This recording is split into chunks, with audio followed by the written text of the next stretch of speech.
Welcome to Time Before Us, the channel where ancient history breathes again.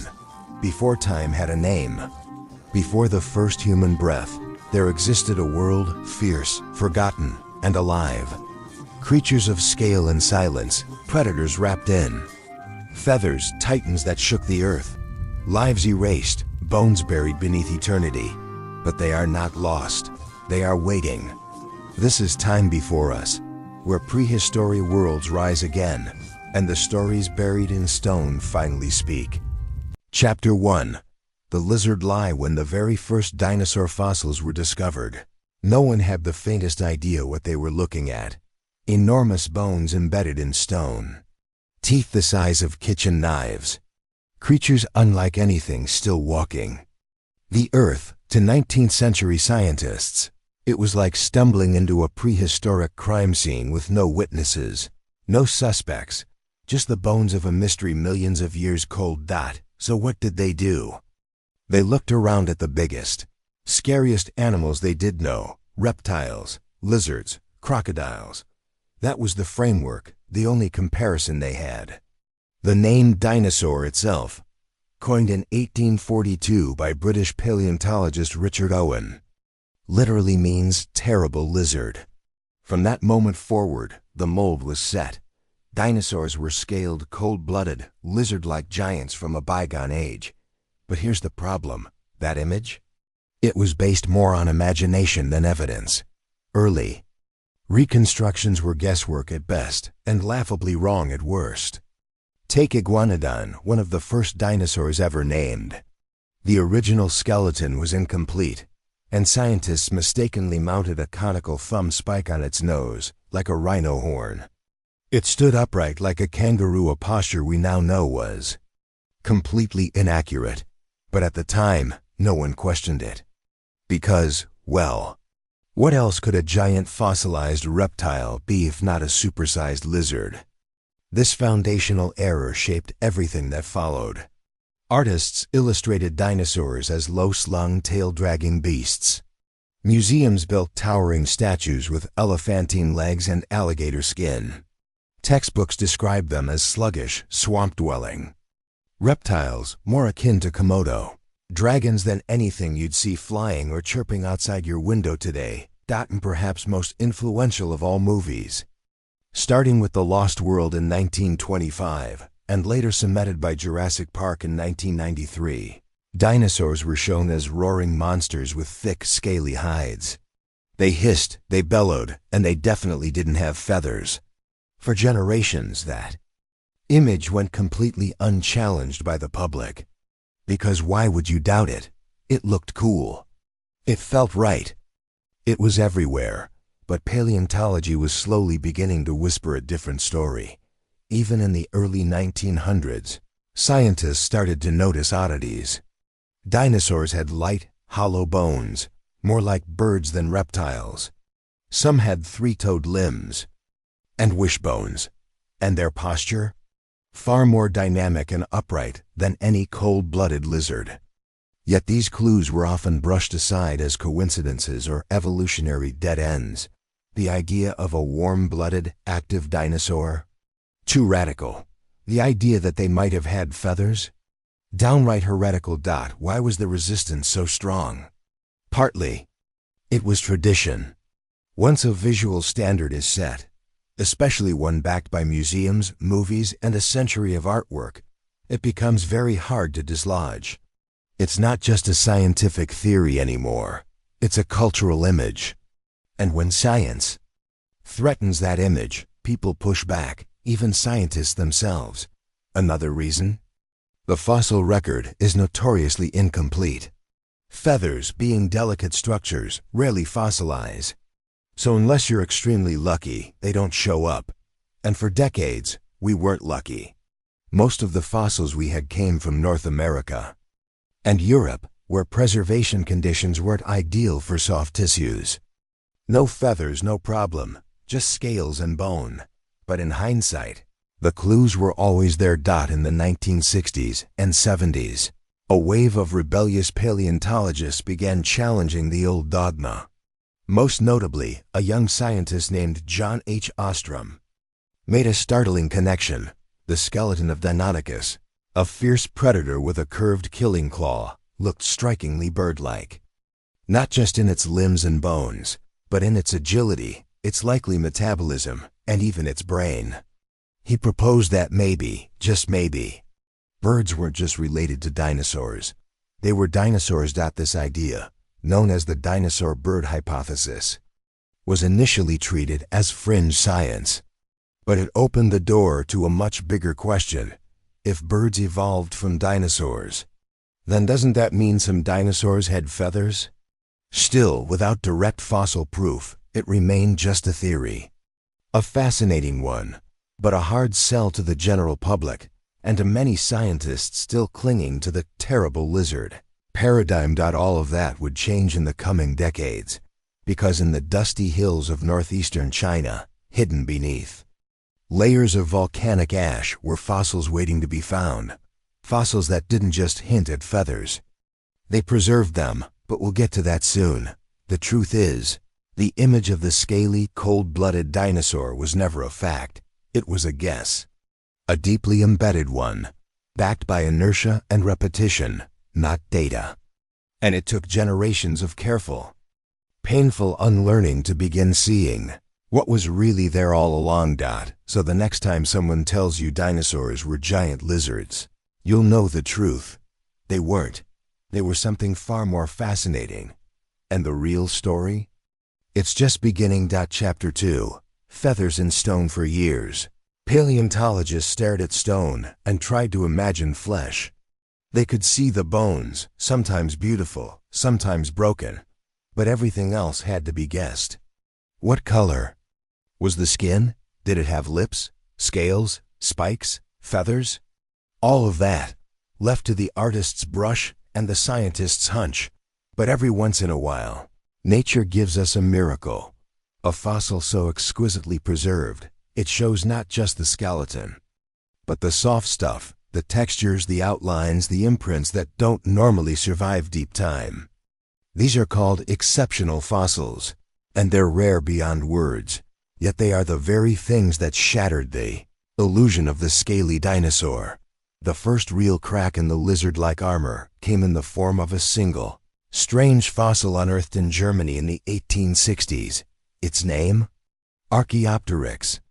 To this day, it remains one of the most famous and most misunderstood fossils in the world. Archaeopteryx was small, about the size of a raven. It had claws on its wings, a long bony tail, teeth in its mouth, all very dinosaur-like traits. But around those arms and along the tail were unmistakable impressions of flight feathers. This wasn't just a bird. And it wasn't just a dinosaur. It was something in between. At first, scientists weren't sure what to do with it. Some said it was a bird. Others argued it was a reptile. But almost no one saw it for what it truly was. A missing link, a bridge between ancient theropods and modern avians. It was a feathered dinosaur hiding in plain sight. Yet despite its significance, Archaeopteryx was often treated as a weird exception, not a clue to something larger. Why? Because for decades after its discovery, it remained a lonely fossil. No other dinosaurs with feathers showed up. Scientists had nothing to compare it to. So it was placed in a museum, admired, and largely forgotten by the mainstream. Fast forward to the late 20th century, and everything began to shift. In the 1990s, in the Liaoning province of northeastern China, farmers began uncovering fossils in shale quarries that looked unlike anything seen before. These were not just bones. They had soft tissue outlines, skin textures, and sometimes, impossibly, feathers. And these weren't birds. These were dinosaurs. One of the first game changers was a small creature named Sinosauropteryx.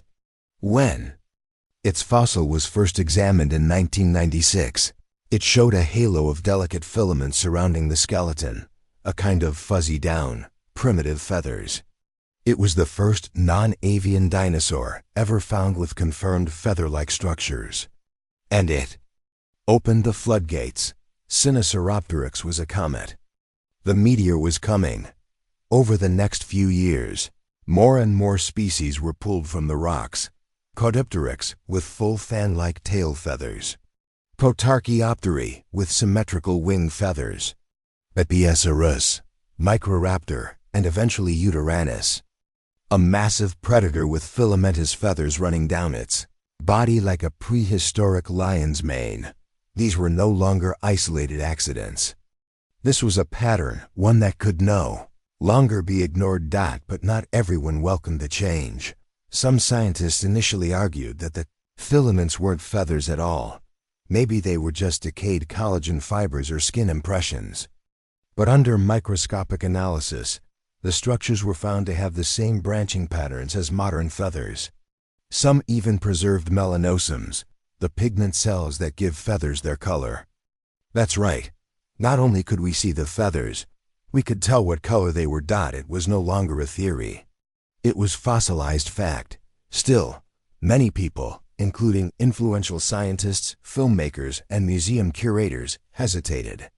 Changing the public's image of dinosaurs meant rewriting textbooks, redesigning exhibits, and perhaps most painfully, confronting decades of error. Feathers, to some, made dinosaurs look silly, less fearsome, too bird-like. The majestic monsters of the past were suddenly starting to resemble chickens, but that hesitation was based on aesthetics, not science. And science was speaking loudly now, through layers of volcanic ash and perfect preservation. What made Liaoning so special? The region had experienced massive volcanic eruptions during the early Cretaceous period, roughly 125 million years ago. When dinosaurs and other creatures died in these ancient forests and lakes, ash and silt covered their bodies quickly, sealing them in an oxygen-deprived tomb that preserved even the most fragile structures. These weren't just skeletons anymore. They were snapshots in time, and they told a radically different story. Even more astonishing, some of the fossils showed multiple layers of feathering, short down close to the body for insulation, longer display feathers on limbs and tails. Some may have used their feathers for gliding. Others had wings but couldn't fly. Still others, like Utaranus, were large ground dwellers that likely used feathers for warmth or display. It was a revolution. And it was accelerating. The more fossils we found, the more the old scaly image crumbled. The lizard was dead. In its place stood something far more vivid, a lineage of animals that was warm-blooded, active, intelligent, and often wrapped in a coat of colorful fluff. Feathers weren't an evolutionary afterthought. They were central to what many dinosaurs were, and yet, there were still bigger surprises ahead, because while many of these discoveries centered on smaller, bird-like species, scientists began to wonder, could the big boys, the iconic giants, like Velociraptor and even T-Rex, have had feathers too? That's the question we'll explore next. Chapter 3. The Archaeopteryx enigma had teeth, clawed fingers, a long bony tail. But it also had feathers, real asymmetrical flight. Feathers. Was it a bird, a dinosaur, or something in between? That fossil was Archaeopteryx, and ever since its discovery, it's been stuck in the middle of a scientific identity crisis. The year was 1861, just 2 years after Darwin published on the origin of species.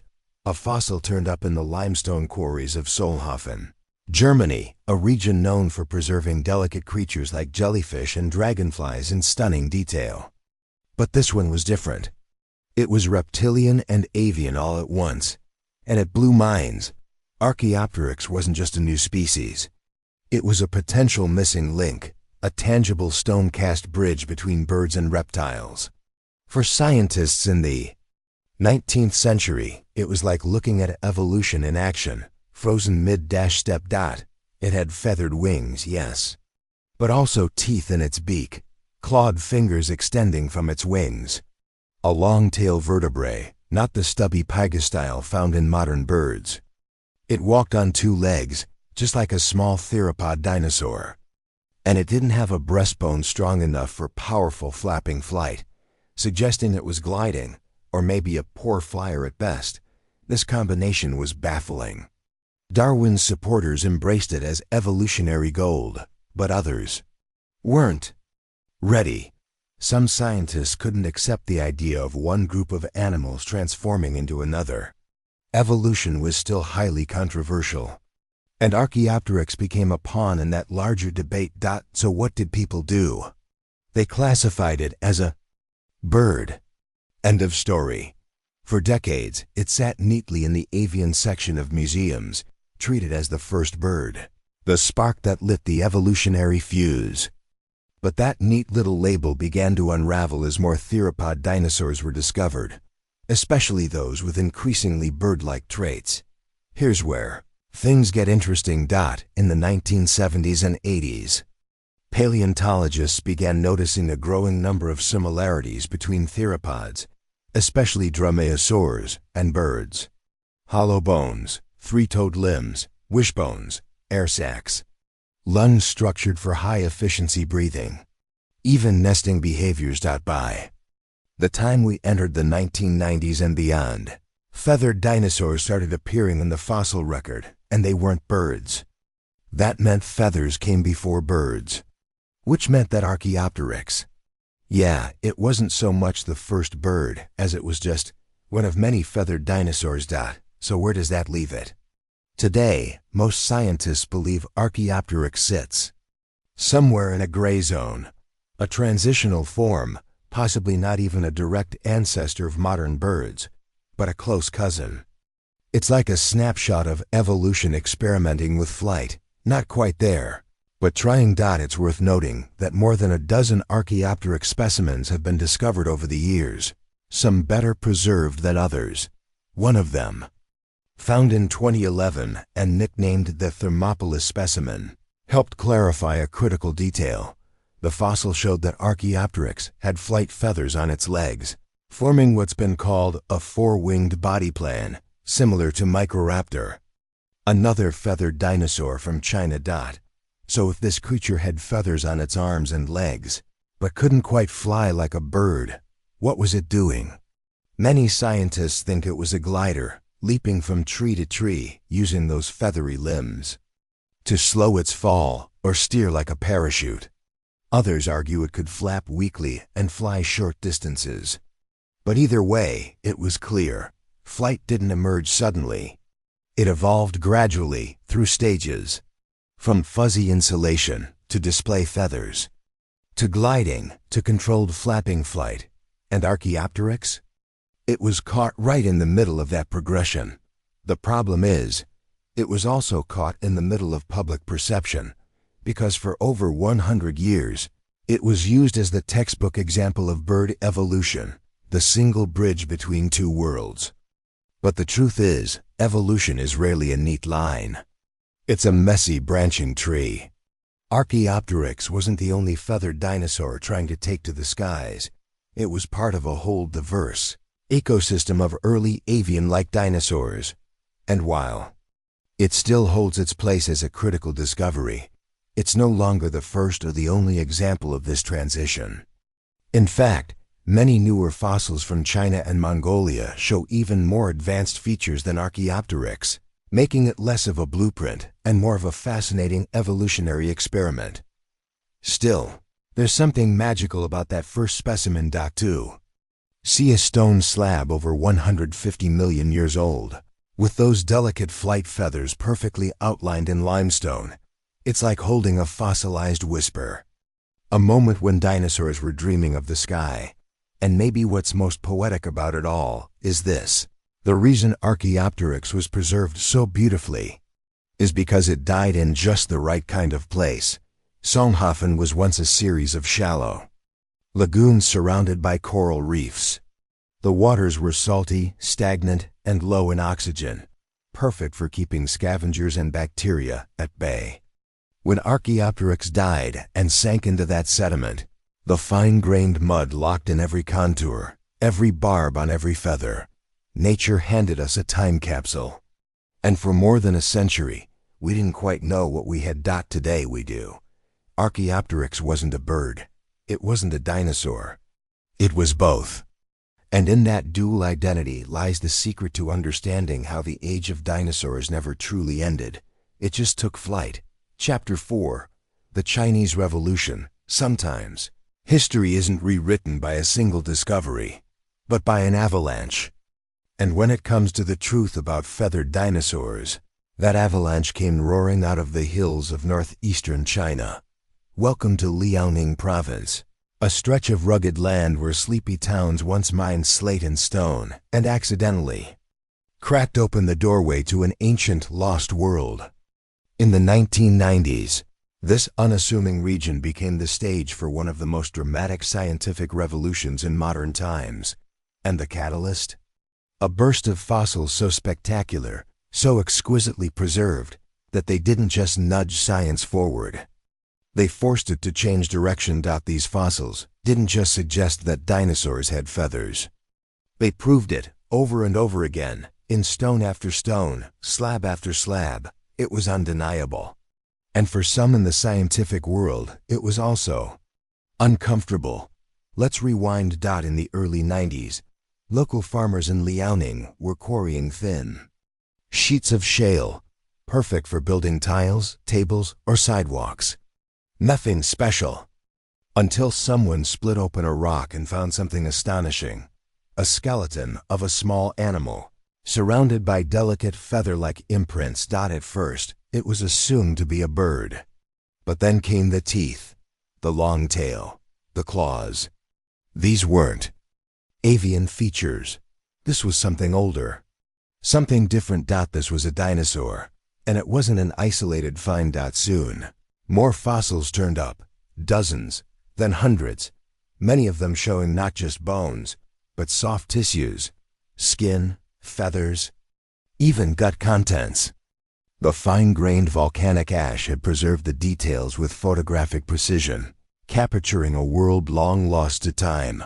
The fossil that truly cracked open the dam was Sinosauropteryx, discovered in 1996, a small bipedal predator about the size of a cat with a long striped tail and a mouth full of sharp teeth. But what stunned scientists were the fuzzy filaments covering its body. These weren't impressions of scales. They weren't decay artifacts. They were proto-feathers, simple hollow filaments akin to down. This was the first non-avian dinosaur ever discovered with direct evidence of feathers, not a bird, not a transitional form. A full-fledged dinosaur. It was a revelation and a controversy. Some experts tried to dismiss it. They claimed the feathers were just degraded skin fibers, or perhaps the remnants of collagen. But high-resolution microscopy told a different story. These filaments had the branching structure of early feathers. They were aligned with the animal's body in lifelike patterns, and they were consistent across multiple specimens. Then came Caudipteryx, with symmetrical feathers on its tail and arms, too stubby for flight, but perfect for display. Then Protarchaeoptery, Bapiosaurus, Sinornithosaurus. The names piled up, each one a new piece of the puzzle, each one showing that feathers weren't some exotic adaptation unique to birds. They were common among theropods, widespread, maybe even ancestral. And then, like a mic drop from 125 million years ago, came Microraptor. This tiny predator, no bigger than a crow, had long flight feathers not just on its arms, but on its legs, forming a second pair of wings. It had an aerodynamic body and a long feathered tail for balance. It looked like a flying squirrel crossed with a magpie. And it may have glided from tree to tree in the dense, conifer-filled forests of early Cretaceous China. For the first time, we weren't just imagining what a feathered dinosaur might look like. We were looking at one, but perhaps no discovery hit harder than Yutyrannus walli, a name that means beautiful feathered tyrant. This animal was no chicken-sized sprinter. Yutyrannus was huge, about the length of a school bus, weighing as much as a hippo. It belonged to the same family as the mighty T-Rex, and it had something no one expected: a thick coat of feathers. Running down its back, arms, and tail, this upended everything. If such a large, robust predator could be feathered, then the long-standing theory that feathers only belonged on small, flight-adjacent species collapsed. Feathers weren't about size. They weren't just about flight. They were about thermoregulation, display, camouflage, maybe even communication. And if Uranus had feathers, it begged a tantalizing question. Could T-Rex, the most iconic dinosaur of all, have had?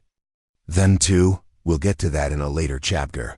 But the Liaoning fossils didn't just show feathers. They preserved something even more miraculous: color. Under electron microscopes, scientists began spotting structures known as melanosums, the same pigment-containing organelles that give modern feathers their colors. By comparing fossil melanosums to those in living birds, paleontologists could reconstruct ancient plumage patterns. They found stripes on the tail of Sinosauropteryx, alternating bands of red and white, like a prehistoric candy cane. Microraptor, it turned out, had iridescent black-blue feathers like a crow dipped in oil. Anchiornis, another feathered marvel, likely had a red crest, gray body, and black and white wings. These creatures weren't just covered in feathers. They were vibrant, vivid, and alive in ways we'd never imagined. The fossil beds even gave us insights into behavior. One slab showed an adult Psittacosaurus, a feathered, parrot-beaked herbivore, surrounded by a circle of juveniles.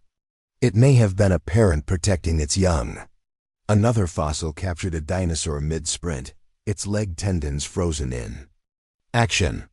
And several specimens preserved stomach contents: lizards, fish, seeds, last meals sealed for eternity. And it wasn't just dinosaurs. The Liaoning ecosystem preserved mammals, frogs, early birds, insects, and plants in exquisite detail, creating a full picture of a prehistoric ecosystem. It was a snapshot of a lost world, a Jurassic diorama, preserved by luck and volcanic ash. But for all its wonders, Liaoning also forced scientists and the public to confront an uncomfortable truth. For over a century, dinosaurs had been shown as giant, scaly monsters. Hollywood clung to that vision. Museums were slow to adapt. And many people simply rejected the idea of feathered dinosaurs outright. They didn't look right. They weren't terrifying enough. They looked like overgrown chickens. And yet, the science was overwhelming. The feathered dinosaurs of Liaoning weren't speculative. They were preserved. They weren't artistic interpretations. They were photographic fossils. So why the resistance? Partly, it's inertia. It's hard to change a story once it's become cultural canon. But it also speaks to something deeper, our emotional connection to the creatures of our childhood. We fell in love with the roaring beasts of Jurassic Park, and now we were being asked to love something stranger, fluffier, and somehow more real. But here's the thing. These feathered dinosaurs weren't any less dangerous, or majestic, or awesome. In fact, they were more alive than any rubber-skinned monster could ever be. Because in Liaoning, we don't just see bones. We see muscles, feathers, color. We see lives, habits, deaths, families, food. We see dinosaurs not as monsters, but as animals, strange, complex, and beautiful. And if that makes them a little less like Godzilla, and a little more like birds, well, maybe that's the point, because the truth is, the age of dinosaurs never really ended. It simply took flight, right from these hills of ash and stone, where a farmer with a chisel split open a rock and found a secret hidden for 125 million years. Chapter 5. Meet the fuzzy raptor. You've seen it in movies, stalking through kitchens with sickle claws clicking like switchblades. You've seen it in video games, leaping onto prey with a lizard's hiss and a predator's grace. And you've probably heard the name whispered with awe: Kalon Velociraptor. But the creature you think you know, sleek, scaled, snarling, is not the creature that once stalked the deserts of ancient Mongolia. In fact, the real Velociraptor may surprise you, because it had feathers. Yes, real feathers, not a guess, not a theory, not a controversial claim. This was confirmed in 2007, when paleontologists uncovered a fossilized velociraptor forearm in Mongolia, complete with quill knobs along the bone. These little bumps are the same structures found in modern birds, where ligaments anchor flight feathers to bone. It was direct, physical evidence. Velociraptor wasn't just a dinosaur with bird-like traits.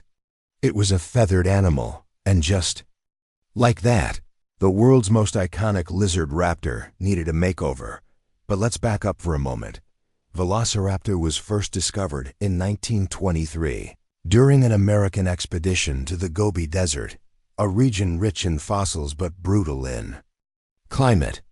The team, led by Roy Chapman Andrews, a real-life inspiration for Indiana Jones, uncovered a partial skeleton with a long curved claw on its second toe. That claw changed everything. It was sharp, crescent-shaped, and likely held off the ground while the dinosaur walked. This wasn't some plodding reptile. This was a predator built for precision. For decades, paleontologists argued about how it used the claw. Did it slash at prey? Pin it down? Stab like a dagger? Today, the prevailing theory is that it was used more like a grappling hook to hold onto prey, anchor itself, or deliver killing kicks. But that wasn't the only thing that made Velociraptor stand out. It was fast. Estimates suggest it could run at 25 to 40 kilometers per hour, 15 to 25 miles per hour. It had a stiff tail for balance, hollow bones, and sharp teeth for tearing meat. Its skull was low and narrow, with a curved snout and binocular vision, perfect for tracking prey. And its brain was proportionally large for a dinosaur, suggesting high intelligence.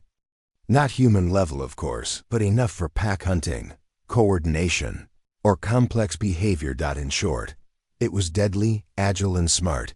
But it was also small.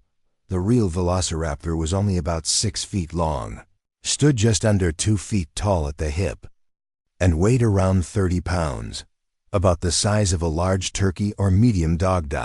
So where did the image of a man-sized, scaly raptor come from? Blame the movies, specifically Jurassic Park. The film's creators initially wanted to feature a larger species called Deinonychus, but decided that Velociraptor sounded cooler. So they scaled up the animal, made it sleek and reptilian, and burned that image into the global imagination. To be fair, it worked. The raptors of Jurassic Park are among the most iconic dinosaurs ever depicted on screen. But they also created a false legacy, one that scientists have been trying to correct ever since.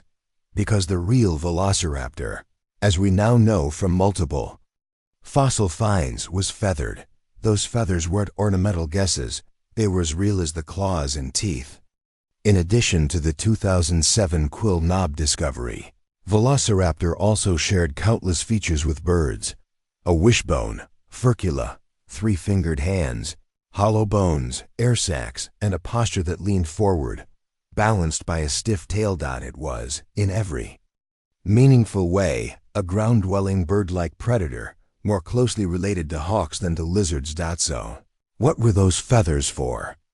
Velociraptor couldn't fly. Its arms were too short, and it lacked the powerful breastbone needed for flapping. But feathers served plenty of other purposes: display, insulation, camouflage, even egg brooding. Some paleontologists think Velociraptor sat on its nest like a bird, spreading its feathered arms to shield its eggs, just like modern ospreys or penguins. And while we haven't found a full-bodied Velociraptor with plumage intact, we've seen dozens of its cousins with full feather coverage.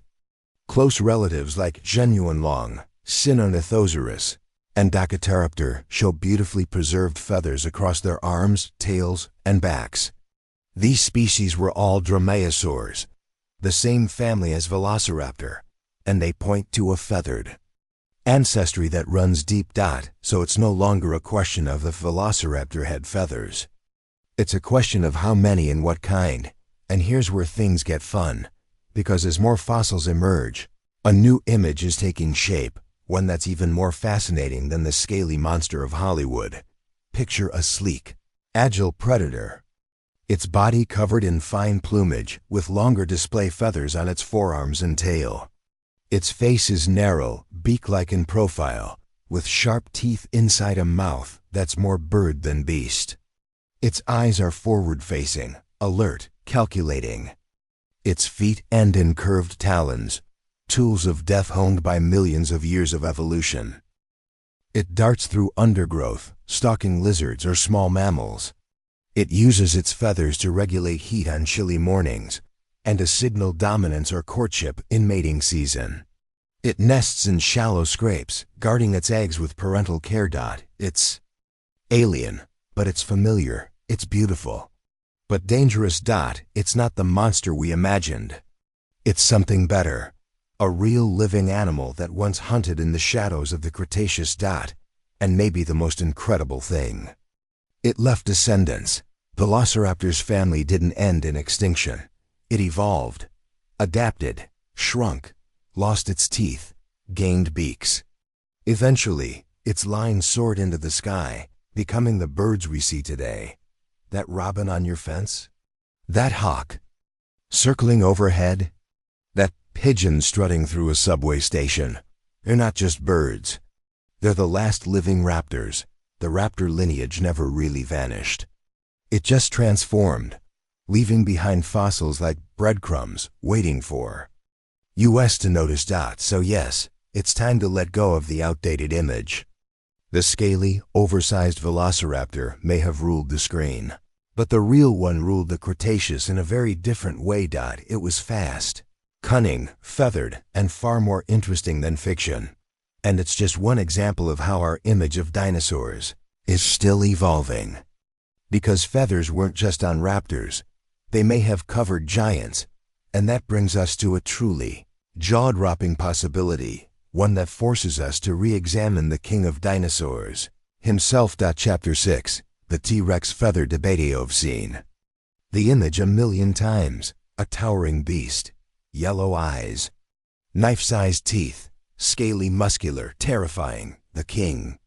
Tyrannosaurus Rex. But what if we told you that mighty T-Rex might not have looked the way you think? What if the most iconic predator in history was feathered? Yeah, we know. That idea either sparks your curiosity or sends you reeling. The notion of a fluffy T-Rex has ignited a war in the minds of dinosaur fans, scientists, and pop culture loyalists alike. But the debate isn't about Hollywood. It's about evidence, the bones, the skin impressions, the family tree. And it begins not with T-Rex itself, but with its relatives. Let's start with Yutyrannus, the game-changer we met back in Chapter 4. This 30-foot-long, 3,000-pound tyrannosauroid from early Cretaceous China was fully feathered. It wasn't a maybe or a guess. Fossil impressions clearly showed a shaggy coat of filamentous feathers. Yutyrannus lived about 60 million years before T-Rex, but it was part of the same broader evolutionary family. So the discovery begged the obvious question: if its early cousins had feathers, why not T-Rex? It's not just Yutyrannus either. Other smaller tyrannosaurs, like Delong and Guanlong, also show signs of primitive feathers or feather-like structures. The family tree is sprinkled with fuzz that makes feathers a baseline trait for tyrannosaurs. And yet, when we turn our gaze back to the king, the fossil evidence becomes frustratingly vague. Let's dig in. T-Rex fossils are some of the best-studied dinosaur remains in the world. We've found dozens of skeletons, some nearly complete. We know its bone structure, musculature, even its growth patterns. And yes, we found skin impressions. This is where it gets sticky. Some of those skin impressions, discovered around the tail, hip, and neck, show a pebbly, scaly texture.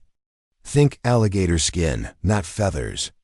That's been enough for many paleontologists to argue that adult T-Rex was largely scaly, at least in certain areas. But here's the twist. Scales in one area of the body don't rule out feathers elsewhere. Think of a modern-day bird like an eagle. Its legs, scaly. Its chest and back, fully feathered. Or take the Hoatzin chick of South America, a bird that has clawed wings as a juvenile. Evolution doesn't always erase traits neatly. It mixes them. So what if T-Rex was a hybrid of both? Some scientists propose that juvenile T-Rexes were feathered for insulation, much like baby birds or chicks today.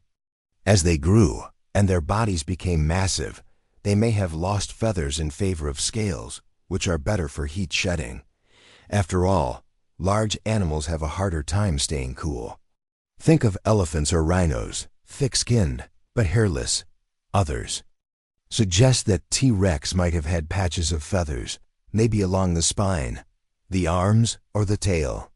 Not a full coat, but enough to serve a function: display, insulation, or even intimidation. Picture this: a 40-foot-long predator with a shaggy crest down its neck, feathered tufts around the eyes, a patchy mane running down its spine. It's not fluffy, it's majestic. Like a lion, not a plush toy. Still, the debate rages. Why is it so hard to find definitive proof? Well, feather preservation is rare. It requires very specific conditions: fine-grained sediment, low oxygen, fast burial. The vast majority of T-Rex fossils come from places that don't preserve feathers well, like Montana and South Dakota. So absence of feather impressions doesn't equal proof of absence. It just means we haven't found the right kind of fossil yet. And here's something wild. If T-Rex did have feathers, that would make it less unusual, not more. Because by the late Cretaceous, feathered dinosaurs were everywhere. Raptors, oviraptors, ornithomimids, even smaller ceratopsians and tyrannosauroids had plumage. Feathers weren't just a flight innovation. They were a toolbox of evolutionary advantages: camouflage, courtship, thermoregulation, species identification, display. And if a turkey uses its tail feathers to intimidate, why not a tyrant king? Yet even among scientists, opinions are split. Some insist on the scaly T-Rex, others lean toward a partial feathered model. A few brave paleotists go full plumage, envisioning a king in shaggy black or rust-colored feathers, more like a monstrous cassowary than a lizard god. The truth? We're still searching, but there are hints. And they're growing. Take Daguerreotypter, a close relative that lived in North America just a few million years before T-Rex. It was a dromaeosaur, a raptor, but huge, around 16 feet long. And it had fully developed wing feathers. If Daguerreotypter had them, and Yutyrannus had them, and juvenile tyrannosaurs probably had them, then feathering wasn't an exception. It was a norm. There's also the evolutionary bottleneck theory. As tyrannosaurs got larger, feathers became less necessary. Just like modern mammals lose fur in the tropics, large theropods might have shed feathers as their size alone helped regulate body heat. But here's where it gets philosophical. Maybe the point isn't whether T-Rex had feathers. Maybe the point is, why do we care so much? Because this debate isn't just about biology, it's about identity. It's about what dinosaurs mean to us. We've built an entire mythology around them. And T-Rex stands at the peak of that mythology, untouchable. Scaly, kingly feathers challenge that. They humanize the monster. They make it feel more like a real animal, something connected to life as we know it. Something fallible, vulnerable, evolved. And maybe that's uncomfortable, because it means the T-Rex isn't a cinematic monster. It's better than that. It's real. The truth is, the T-Rex feather debate is ongoing and probably will be for years. Until someone finds that perfect fossil. Until that one discovery in the right sediment, with the right preservation, under the right conditions, reveals what we've been guessing at all along. But even if we never find it, the question itself has value, because it forces us to reimagine, to update, to evolve, just like the creatures we study. And in the meantime, we can look at modern birds, crows, hawks, ostriches, and know we're still walking among dinosaurs. Not just their bones. Not just their ghosts. Their descendants. Chapter 7. The feathered giants. Close your eyes for a moment and picture a truly giant dinosaur. Not a raptor, not a chicken-sized microraptor, but a behemoth. Maybe 30 feet long, 10 feet tall at the hip, weighing more than a car. Clawed hands, powerful jaws. A body built for brute strength. Now, give it feathers. Seems wrong, right? That's the mental disconnect many people feel when we talk about feathered giants. After all, feathers are light, airy, delicate. They belong to birds or maybe small gliders. Not to massive carnivores that could crush bone with a single bite. But evolution doesn't care about our instincts, because the fossil record has made it increasingly clear. Feathers weren't just for the small and nimble. Some of the largest theropods, those bipedal meat-eating dinosaurs, also wore coats of protofeathers.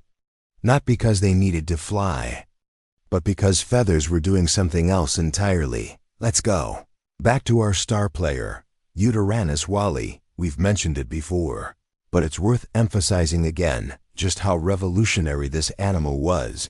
Yutyrannus lived about 125 million years ago in what is now Liaoning Province, China, the same fossil-rich area where so many feathered dinosaurs were found. It was a relative of T-Rex, but far older, and by Tyrannosaur standards, not yet at full king size. Still, it was massive, about 30 feet long, weighing over 1.5 tons, and fossil impressions showed clear evidence of filamentous feathers, up to 20 centimeters long, along its body, arms, and tail. These weren't just fluffy patches either. The distribution suggested widespread coverage, a full coat, that alone shattered the long-standing rulebook. Suddenly, the idea that large dinosaurs couldn't have feathers due to size constraints was off the table. Why did it have them? Insulation is the likely answer. Yutyrannus lived in a relatively cold, temperate environment with volcanic winters and frosty seasons. Feathers could have helped it conserve body heat, especially if it had some form of warm-blooded metabolism, which many theropods likely did. This makes sense. In modern ecosystems, large mammals like polar bears and musk oxen grow thick fur to survive freezing climates. Why wouldn't a cold-weather predator grow its own insulating layer, especially if its ancestors already had feathers? But the plot thickens, because Yutyrannus wasn't a one-off. There's also Bapiosaurus, another Chinese dinosaur from the early Cretaceous. It was a therizinosaur, a bizarre group of herbivorous theropods with long necks, huge claws, and feathers. Bapiosaurus was about 7 to 8 feet long and had protofeathers along its neck and back. Later members of this group, like Therizinosaurus, grew to truly absurd proportions, up to 30 feet long, with claws over 3 feet long. We haven't yet found direct feather impressions for Therizinosaurus, but its close evolutionary ties to Bapiosaurus, along with other feathered therizinosaurs, strongly suggest it was plumed, at least in patches. Can you imagine it?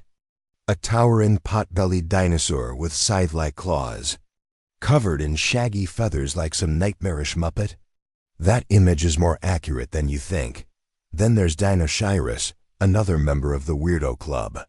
Discovered in Mongolia, Dinosaurs was a bulky, humpbacked, duck-billed omnivore with arms like booms and a tail like a spatula. Fossils suggest that at least part of its body, particularly its tail, was feathered. And again, it was massive.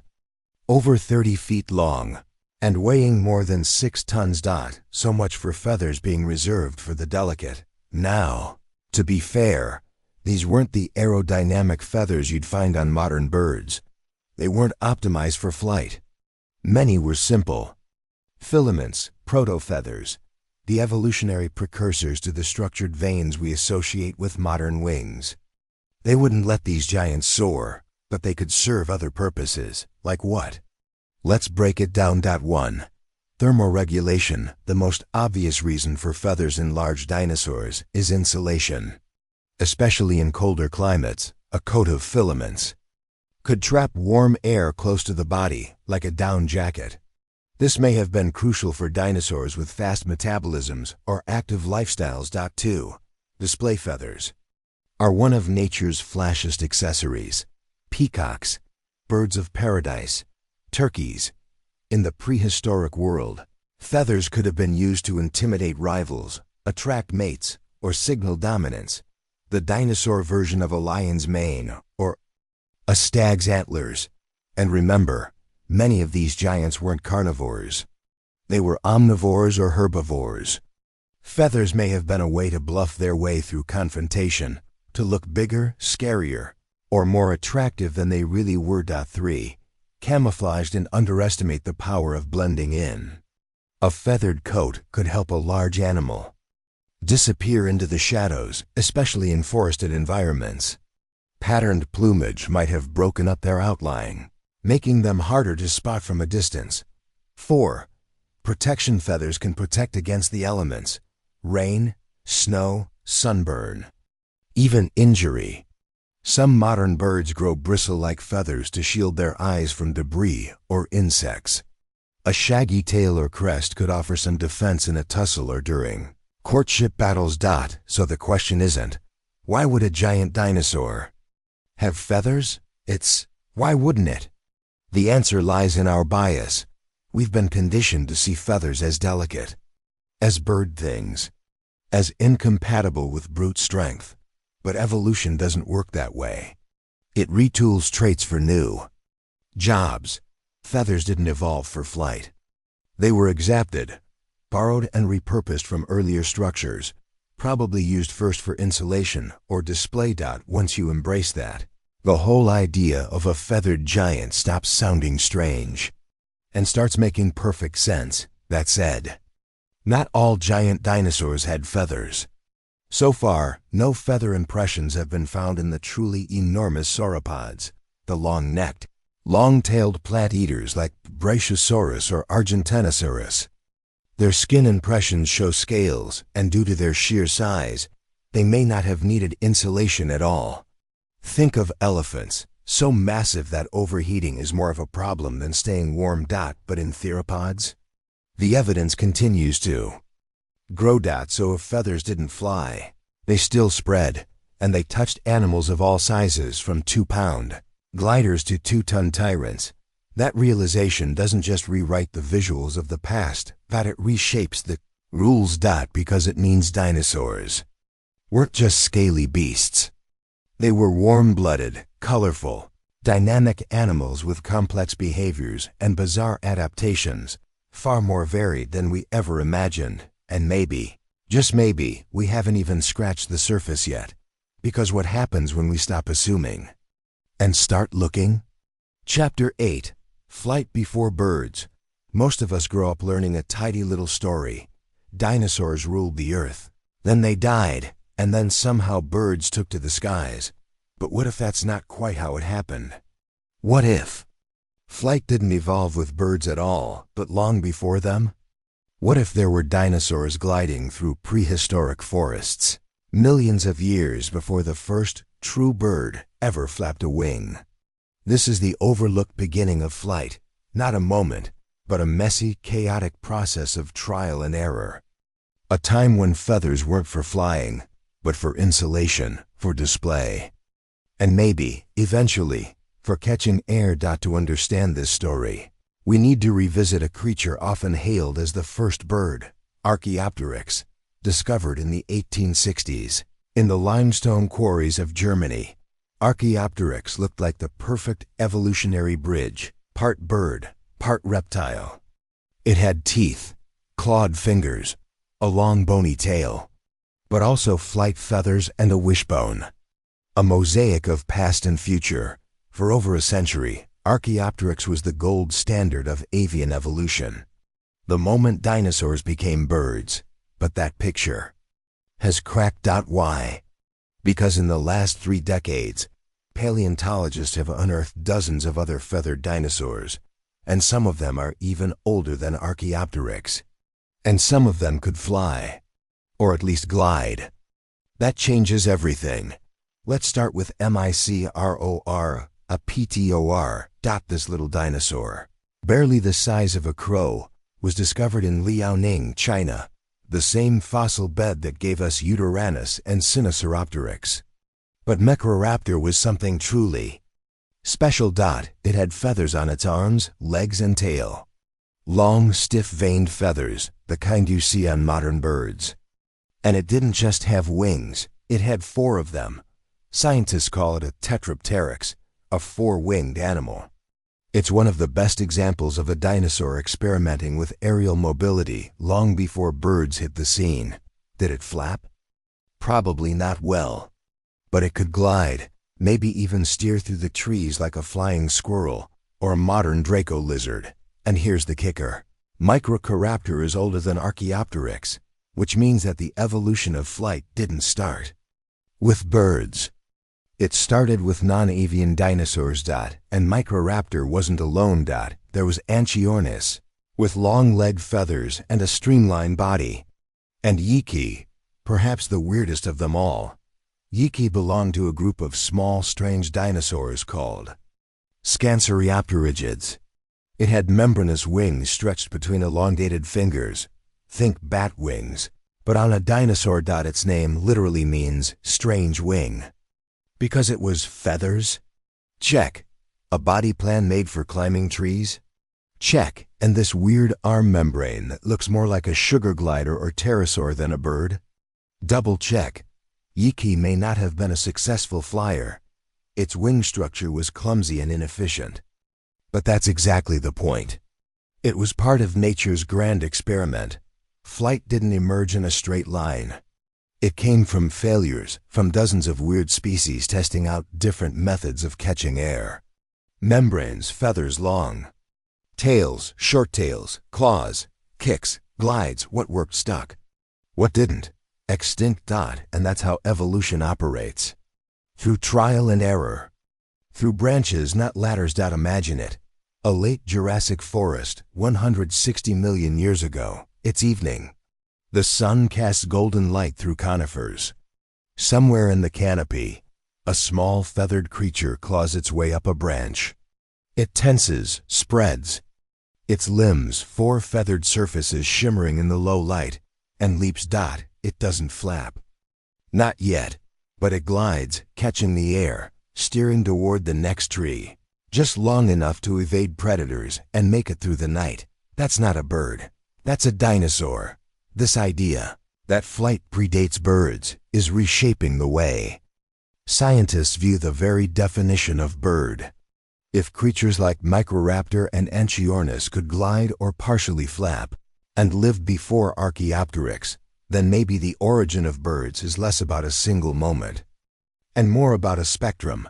Some scientists now argue that birds didn't evolve from dinosaurs in a single clean event. They were already dinosaurs, just with enough of the right traits to inherit the skies. And here's where things get even more exciting. Flight might have evolved more than once. Think about it. Yiki had bat-like wings, totally different from feathered flyers like Microraptor.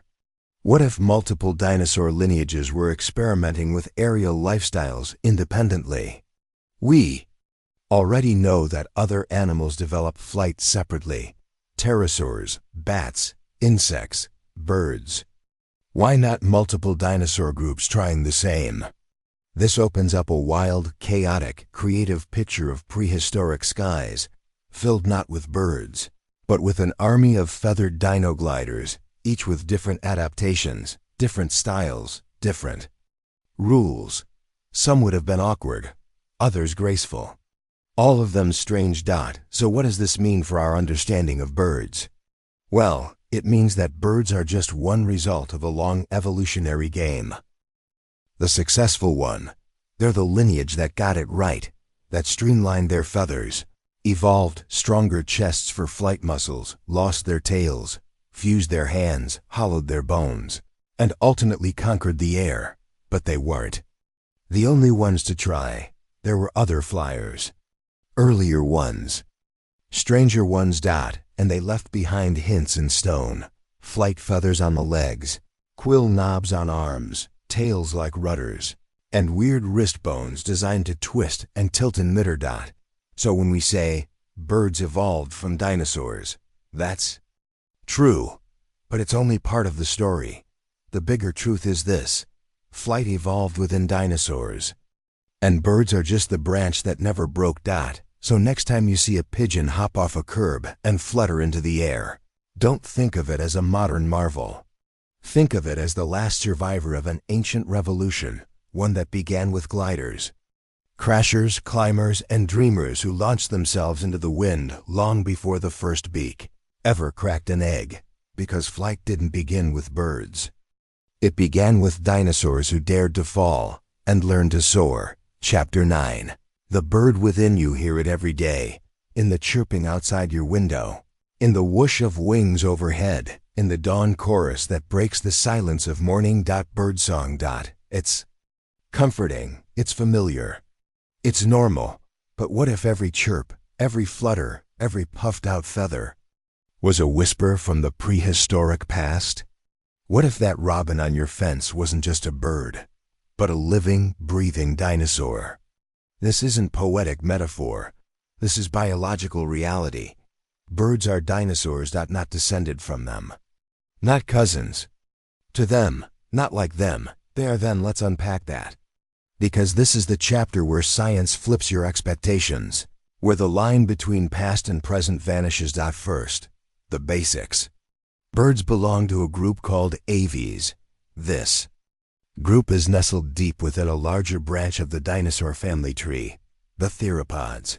You've heard that word before. Theropods include Tyrannosaurus rex, Velociraptor, Allosaurus, all bipedal, mostly carnivorous, fast-moving predators. Birds didn't just evolve from that group, they are part of it. Their closest extinct relatives are not crocodiles or turtles or even other reptiles. They're Monoraptor theropods, the group that includes raptors and their kin. Let's go anatomical. Birds have wishbones. So did dromaeosaurs like Velociraptor.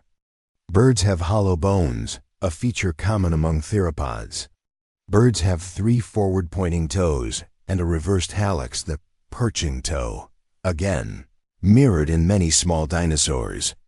Even their egg-laying posture, clutch structure, and embryonic development resemble what's seen in fossilized dinosaur nests. And their feathers? That's the final thread that ties it all together. We used to think feathers were exclusive to birds. But as we now know, from Sinosauropteryx to Utaranus to Microraptor, feathers predate birds. They were inherited, not invented anew. Birds did was refine them. They specialized, optimized, streamlined. Their feathers became tools not just for warmth or display, but for true flight, coordinated, powered, dynamic flight. But feathers were already in the dinosaur playbook. Here's another shocker. Birds still have teeth genes. Modern birds don't grow teeth. Their beaks are keratin covered, specialized tools. But the genes responsible for growing teeth still exist in their DNA. They're just switched off. In lab settings, scientists have even reactivated those genes in chicken embryos, resulting in the growth of tooth-like structures in the beak. Same with tails. Birds have short tails capped by the pygostyle, a fused bone that supports tail feathers. But their ancient cousins had long, bony tails. That blueprint is still buried in bird genetics. Some chickens have even developed atavistic tails, throwbacks to their dinosaur ancestry. It's not just bones and DNA, either. It's behavior. Birds build nests. So did theropods like Oviraptor, whose name, by the way, is a misnomer. It means egg thief, but we now know it was sitting on its own nest, brooding its eggs like a modern bird. Birds preen. So did feathered dinosaurs. Birds perform mating dances, fluff their feathers, strut, chirp, and squawk. Fossil evidence and digital reconstructions suggest many dinosaurs may have done the same, with crests, tail fans, bright colors, or bizarre head ornaments used for display. Even the air sac system that helps birds breathe with such incredible efficiency, a system that fills their lungs with continuous airflow, unlike our in and out method, shows up in the bones of theropods like Majungasaurus and T-Rex. What does that mean? It means birds aren't just what's left over after the dinosaurs went extinct. They are what dinosaurs became. That moment minus 66 million years ago, when the asteroid hit and wiped out nearly all large dinosaurs. It didn't kill them all. A handful of small feathered theropods survived. They were probably ground dwellers, small-bodied, fast-breeding, already warm-blooded, and likely capable of flight or at least gliding. Those survivors spread, adapted, filled the niches left behind. Over tens of millions of years, they radiated into over 10,000 species, from hummingbirds to hawks, from penguins to parrots. The age of dinosaurs didn't end. It evolved, and they're still with us. All around us, singing, hunting, nesting, migrating. The most successful dinosaurs in history are not extinct. They're alive and thriving.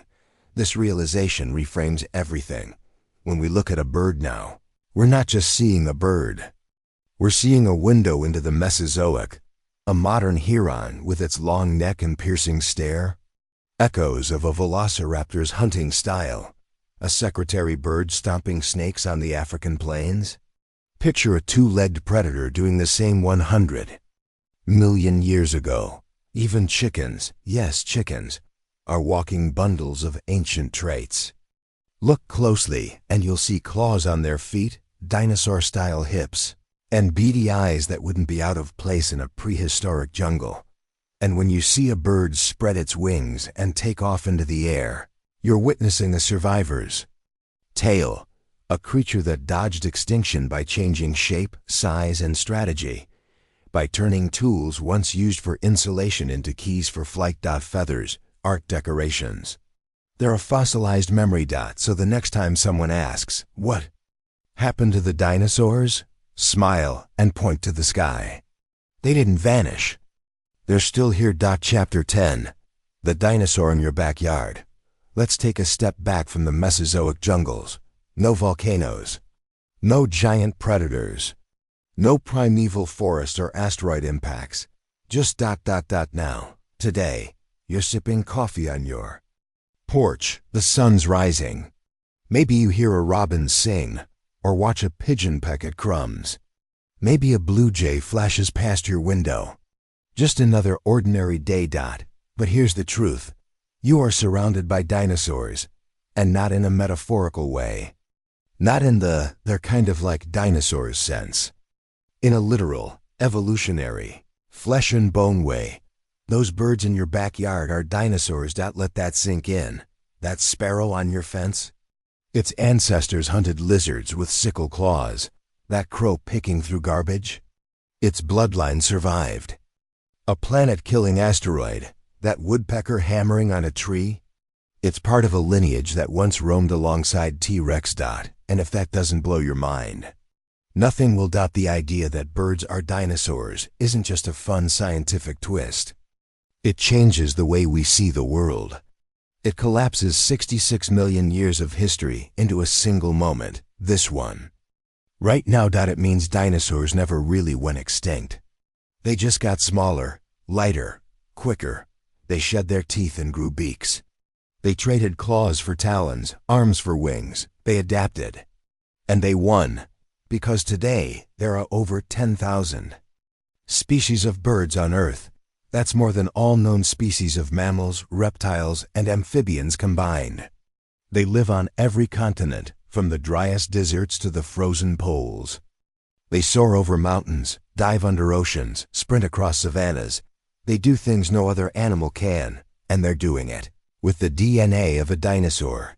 But the real wonder isn't just in the biology. It's in the everyday moments. You might see a hawk circle above a field, scanning for mice. And now you can picture a dromaeosaur, a raptor, doing the same 100 million years ago. On two legs, tail outstretched, feathers ruffled.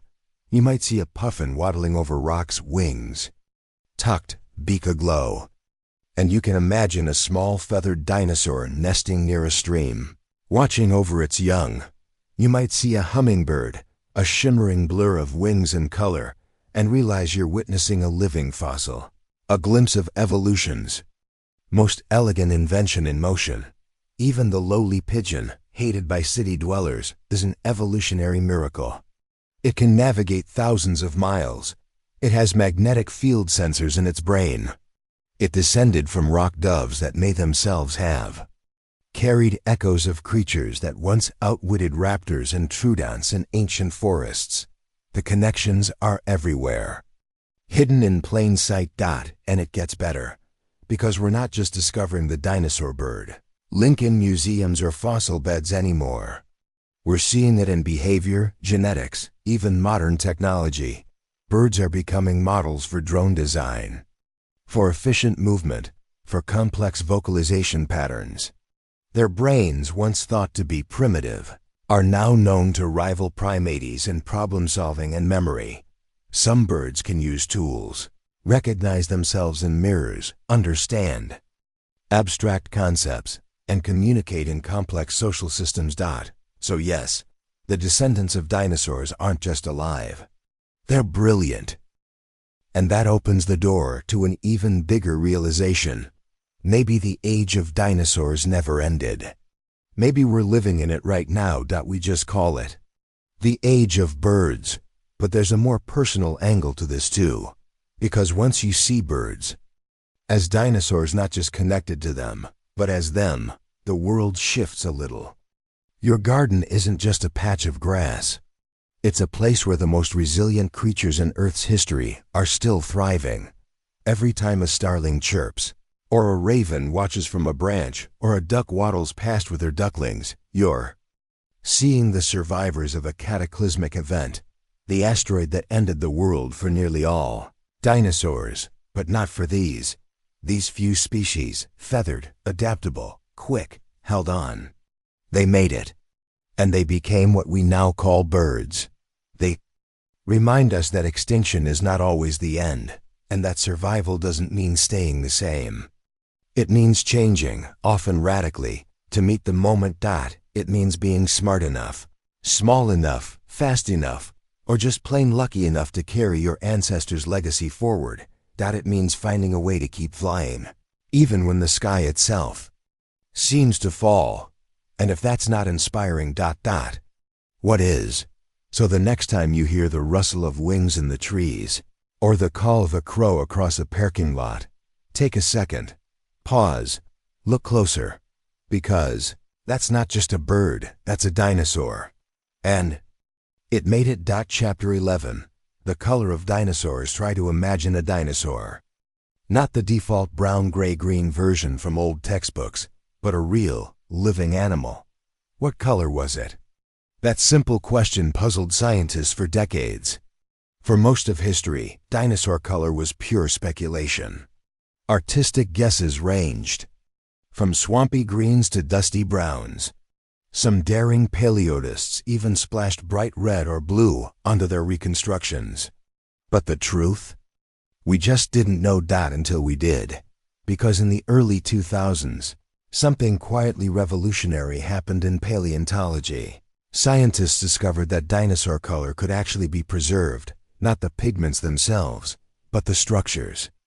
That made those colors. Welcome to the world of melanosums, microscopic, pigment-containing organelles inside cells. In modern birds, melanosums come in different shapes depending on the color they produce.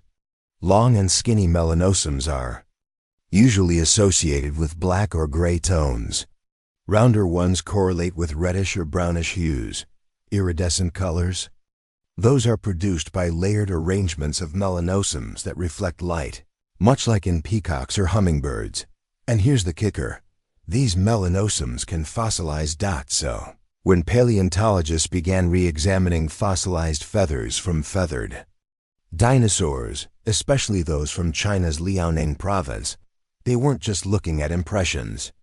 They were looking at actual chemical shadows of pigment structures, preserved for over 100 million years. One of the first breakthroughs came with Sinosauropteryx, a small, fluffy teropod. Scientists noticed banded patterns along its tail, alternating light and dark rings. Using electron microscopes, they found rounded melanosums indicating rusty reddish tones in the darker areas. This meant Sinosauropteryx likely had a striped, ginger-colored tail, similar to a red panda or a fox. Let that sink in. We were finally beginning to see dinosaurs as they truly looked. Then came Anchiornis, another small feathered theropod, even older than Archaeopteryx. This time, the preserved melanosums across its entire body were analyzed, pixel by pixel, a painstaking months-long process. The result? A nearly full-body color map. Anchiornis had a mostly black body with white wing stripes and a fiery red crest. Imagine a rooster-like dinosaur hopping through Jurassic underbrush, with a punk rock headpiece blazing like a warning light. Suddenly, the past was no longer just bones and guesses. It was becoming vivid, tangible, and the implications went far beyond aesthetics. Color isn't just decorative. In the animal kingdom, color is communication. Bright hues can signal sexual maturity, territorial dominance, or species identity. Camouflage can aid in hunting or survival. Stripes and bands might break up outlines, confuse predators, or even act as warning signals. So when we say Sinosauropteryx had a striped tail, we're not just talking about pattern. We're talking about behavior, environment, and interaction. But it didn't stop there. Melanosums also revealed another secret. IRIDESCENCE. In Microraptor, the crow-sized four-winged glider we met in earlier chapters, melanosums were found. Tightly packed and layered, just like in modern iridescent birds like starlings or grackles. That told scientists Microraptor likely had shiny black, iridescent feathers, a metallic sheen that would have shimmered in the sun. Was that for display? Attraction? Intimidation? Whatever the case, it shattered the stereotype of drab, earth-toned dinosaurs lurking in murky swamps. These were vivid, dynamic animals, some as visually flashy as the birds we see today. And there's more. Some paleontologists suspect that even larger feathered species, like Utaranus, might have had color patterns, though we don't yet have definitive melanosome analysis for it. Still, given its cold climate, it's possible Utaranus had color shading, darker on top, lighter underneath, a common pattern in modern animals used for camouflage. Think killer whales, deer, or penguins. All use this method to blend into different lighting environments. So the more we study, the more we realize color isn't fluff. It's function. And it tells us not just how these animals looked, but how they lived. Were they flashy like birds of paradise? Cryptic like nightjars? Bold like roosters, or subtle like owls? Even with limited data, the early evidence suggests the full spectrum of possibilities was there, long before the first modern bird ever hatched. But there's still a long way to go. We've only scratched the surface of which dinosaurs we can color code. Melanosome preservation is rare. It requires perfect fossil conditions, rapid burial, fine-grained sediment, and just the right chemical environment. Many fossils simply don't meet those criteria.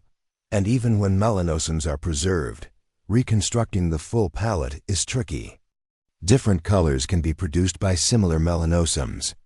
External factors like iridescence or carotenoids, which don't fossilize well, add layers of uncertainty.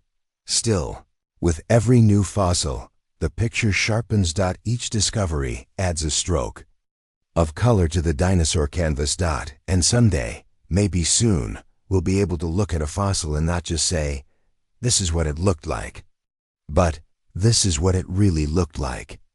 Because evolution didn't create dinosaurs in grayscale. It painted them in reds, blacks, whites, silvers, oranges, and maybe even blues. It gave them stripes, crests, gloss, and shimmer. It made them beautiful, functional, alive. And now, for the first time in history, we're learning to see them not as shadows, but as creatures in full color. Chapter 12. The Sound of Feathers. Imagine standing in a primeval forest, 100 million years ago, the trees are ancient conifers. The underbrush crackles softly beneath clawed feet. A breeze stirs the ferns. But you're not listening to rustling leaves. You're waiting for the voices of the past. Then, a call echoes through the trees, not a roar. Not a screech, but a song, sharp, rhythmic, maybe melodic. Something familiar, yet completely alien, because the age of feathered dinosaurs wasn't just about how they looked. It was also about how they sounded. We often imagine dinosaurs as silent, or worse, as monsters bellowing like Hollywood T-Rexes. That's a cinematic invention, not a scientific one. The real acoustic landscape of the Mesozoic may have been far more bird-like than we ever imagined. So, what did feathered dinosaurs sound like? To answer that, we need to look at their closest living relatives, birds and crocodilians. Both groups are descended from ancient archosaurs, just like dinosaurs. And both are vocal. Birds sing, crocodiles grunt, hiss, and rumble. So it's fair to assume they're extinct cousins, especially those with feathers and air sacs. Weren't mute. But how do we reconstruct a voice when soft tissues like vocal cords almost never fossilize? Well, sometimes nature gives us a clue. In 2016, a team of researchers discovered something extraordinary: the fossilized syrinx of a bird-like dinosaur called Vagavus ei. This duck-like creature lived around the very end of the Cretaceous period, right before the mass extinction. The syrinx is the organ birds use to produce sound. Unlike our larynx, which sits at the top of the windpipe, the syrinx is located deeper, where the trachea splits into the lungs. It allows birds to produce two tones simultaneously, even harmonize with themselves. The fact that Vagavus had a syrinx suggests that some feathered dinosaurs could sing, or at least honk, squawk, or buzz using a bird-like system. Even though we haven't found a syrinx in more basal theropods like dromaeosaurs or tyrannosaurs yet, the absence of evidence isn't evidence of absence. The syrinx is made of delicate cartilage, and fossilizing it is incredibly rare. Still, this find cracked open the door to prehistoric vocalization. But what might these sounds have been used for? Plenty. Birds today use vocalization for territorial displays, courtship alarm calls, group communication, begging calls, and chicks. Feathered dinosaurs, especially social or parental ones, likely use sound in similar ways. We have fossil evidence of nests, brooding behavior, and even group movement in some theropods, suggesting strong social bonds. So imagine an oviraptor softly clucking to its eggs, or a small raptor whistling a call to its siblings through the trees, or even a nocturnal trudont emitting high-pitched contact calls, navigating under moonlight. These aren't far-fetched ideas. Some paleontologists have even suggested that crests in certain species, like Parasaurolophus, a hadrosaur, or Corythosaurus, may have been resonating chambers. In 3D reconstructions, the long curved crests of Parasaurolophus could act like brass instruments, allowing it to project deep, low-frequency sounds across long distances. Were those crests feathers? No, they were bony structures. But they reveal something crucial. Dinosaurs may have been broadcasting to one another across dense forests and floodplains. Now, back to the feathered ones. Even if their vocal range wasn't as wide as modern birds, their anatomy points to some kind of sound production. Hollow bones, air sacs, and complex skull structures all suggest respiratory systems capable of supporting calls. And vocalization doesn't just mean throat sounds. Feathers can make sound too. In modern birds, feathers are often used acoustically. Woodcock tail feathers buzz during flight. Manakins clap their wings in mid-air for sharp, percussive sounds. Owls have silent feathers for stealth. Snipes dive and vibrate their tail feathers to produce eerie winnowing sounds. This opens up an entirely new realm of possibility. Feathered dinosaurs may have sung with their wings, buzzed with their tails, or rustled in rhythmic dances, creating soundscapes far richer than just vocalizations. Picture a courtship display, a male microraptor gliding from tree to tree, feathers fluttering in a choreographed sequence of sight and sound, accompanied by subtle whistles or hums, an aerial performance as vibrant and dynamic as any bird of paradise today. And it wasn't just about mating. In a dense Mesozoic forest, with low visibility and high predator pressure, sound would have been crucial for survival. Group-living dinosaurs may have developed alarm calls, navigation signals, or feeding cues, just like modern cranes, geese, or songbirds.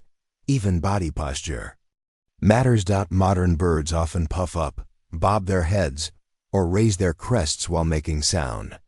These visual amplifiers could have been inherited from dinosaur ancestors who did the same, pairing vocals with dynamic feather displays. And then there's mimicry. Birds like lyrebirds, starlings, and parrots can copy dozens of sounds. Could some intelligent, feathered dinosaurs, like the brainy troodontids, have mimicked other species, tricked predators, or faked calls? We may never know for sure. But brain size, social behavior, and vocal capacity seem closely linked in both birds and dinosaurs. And all signs suggest that the age of dinosaurs wasn't quiet. It was noisy, expressive, communicative, not a prehistoric roarfest, but a dynamic, textured world of honks, clucks, buzzes, and chirps. A world where feathers weren't just for flight or warmth. They were part of a conversation that's been echoing for over 150 million years. And the best part? That conversation continues today. Every time a sparrow sings, a raven croaks, or a cockatoo whistles the theme to Star Wars, you're hearing the echoes of the Mesozoic. The same basic tools, modified syrinxes, air sacs, feather flicks, are still being used by the descendants of dinosaurs to talk, warn, woo, and perform. So the next time you're out in nature, stop and listen. Really listen. You're not just hearing birds. You're hearing dinosaurs speak. Chapter 13, Feathers as Weapons. We think we know what feathers are for. Warmth, flight, maybe showing off during mating season. But that's not the whole story. Because in nature, survival often demands creativity. Evolution repurposes and recycles. Nothing is off limits. So here's a question most paleontologists didn't dare ask until recently. Could some dinosaurs have used their feathers as weapons? At first glance, the idea seems absurd. Feathers are soft, delicate, designed for insulation, camouflage, or aerodynamic precision, not for battle. But look again. Nature is full of examples where soft becomes dangerous. Let's start with birds. In modern species, feathers aren't always passive accessories. They can be defensive tools, intimidation displays, and even active components of attack. Take the hoatzin, a bizarre prehistoric-looking bird from South America. Its chicks are born with claws on their wings, not just for climbing, but for fending off threats.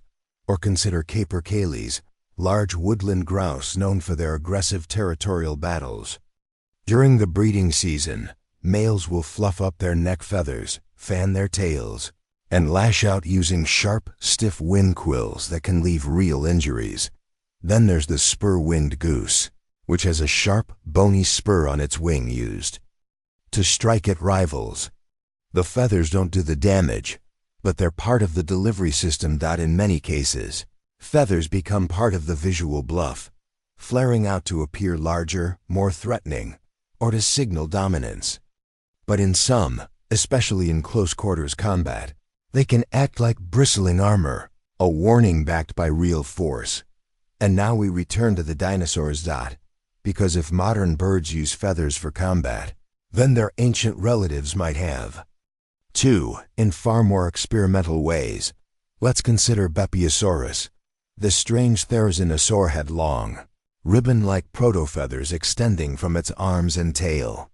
These were too rigid for flight, too sparse for insulation. So what were they? 4. Some paleontologists suggest they were display structures.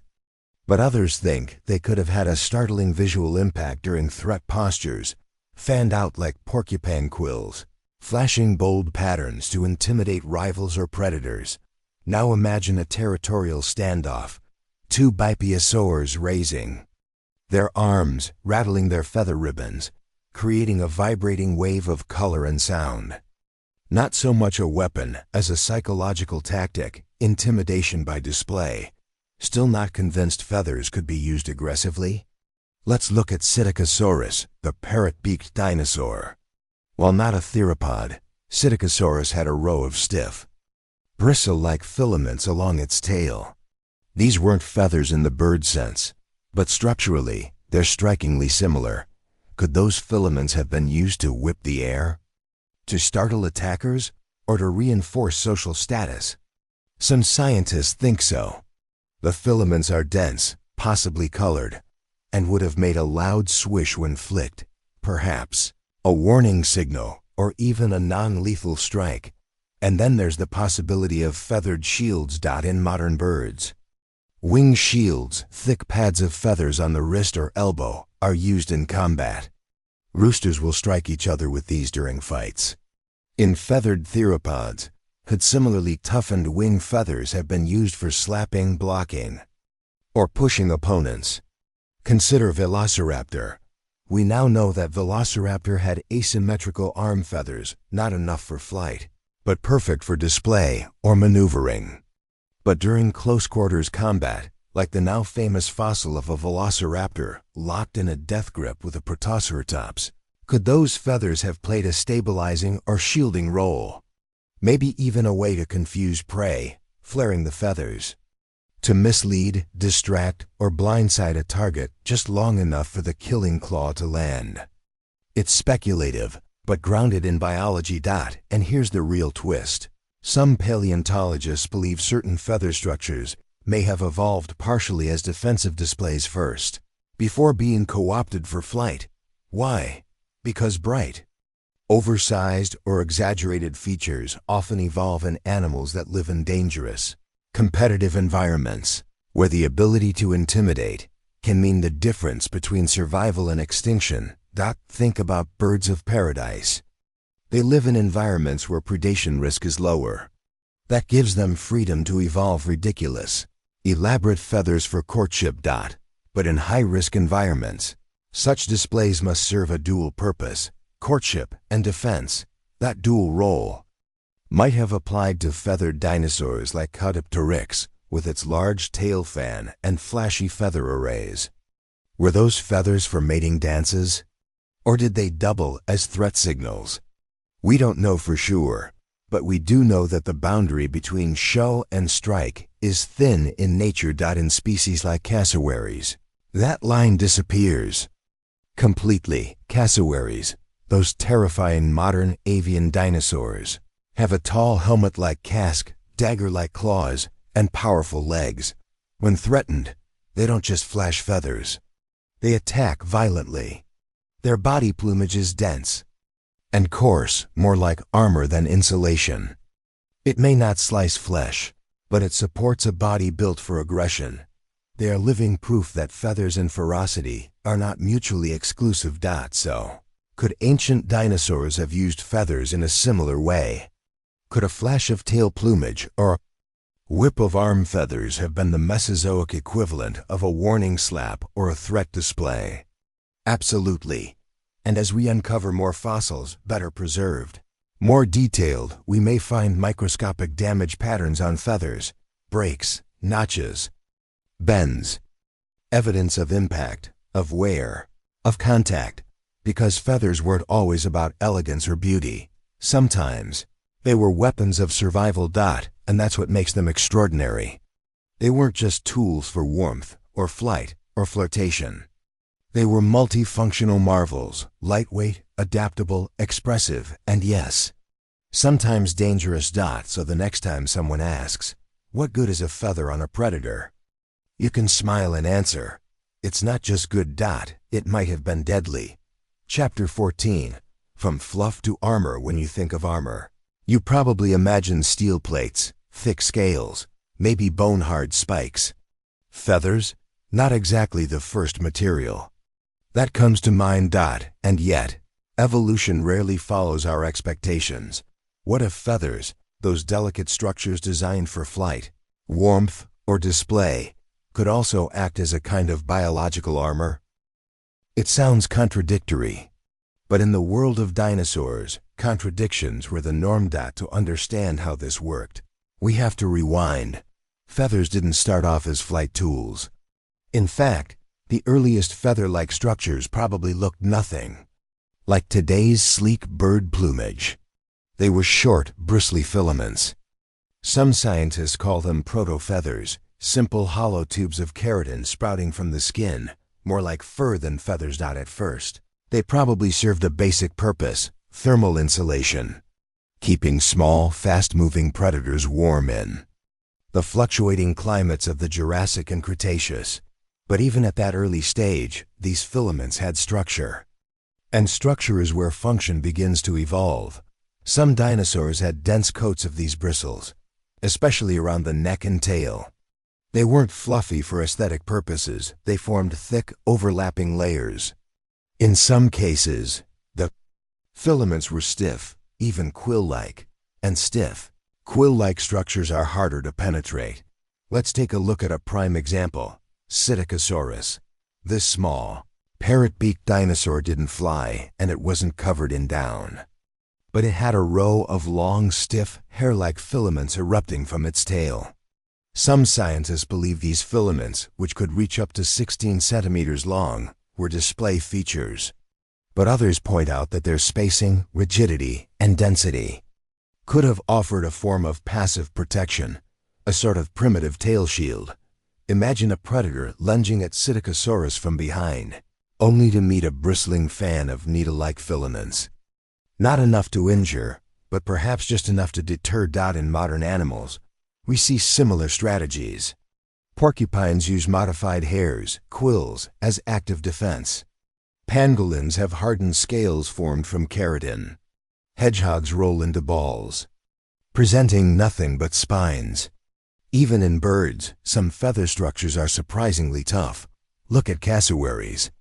Their plumage isn't fluffy, it's coarse, hair-like and dense.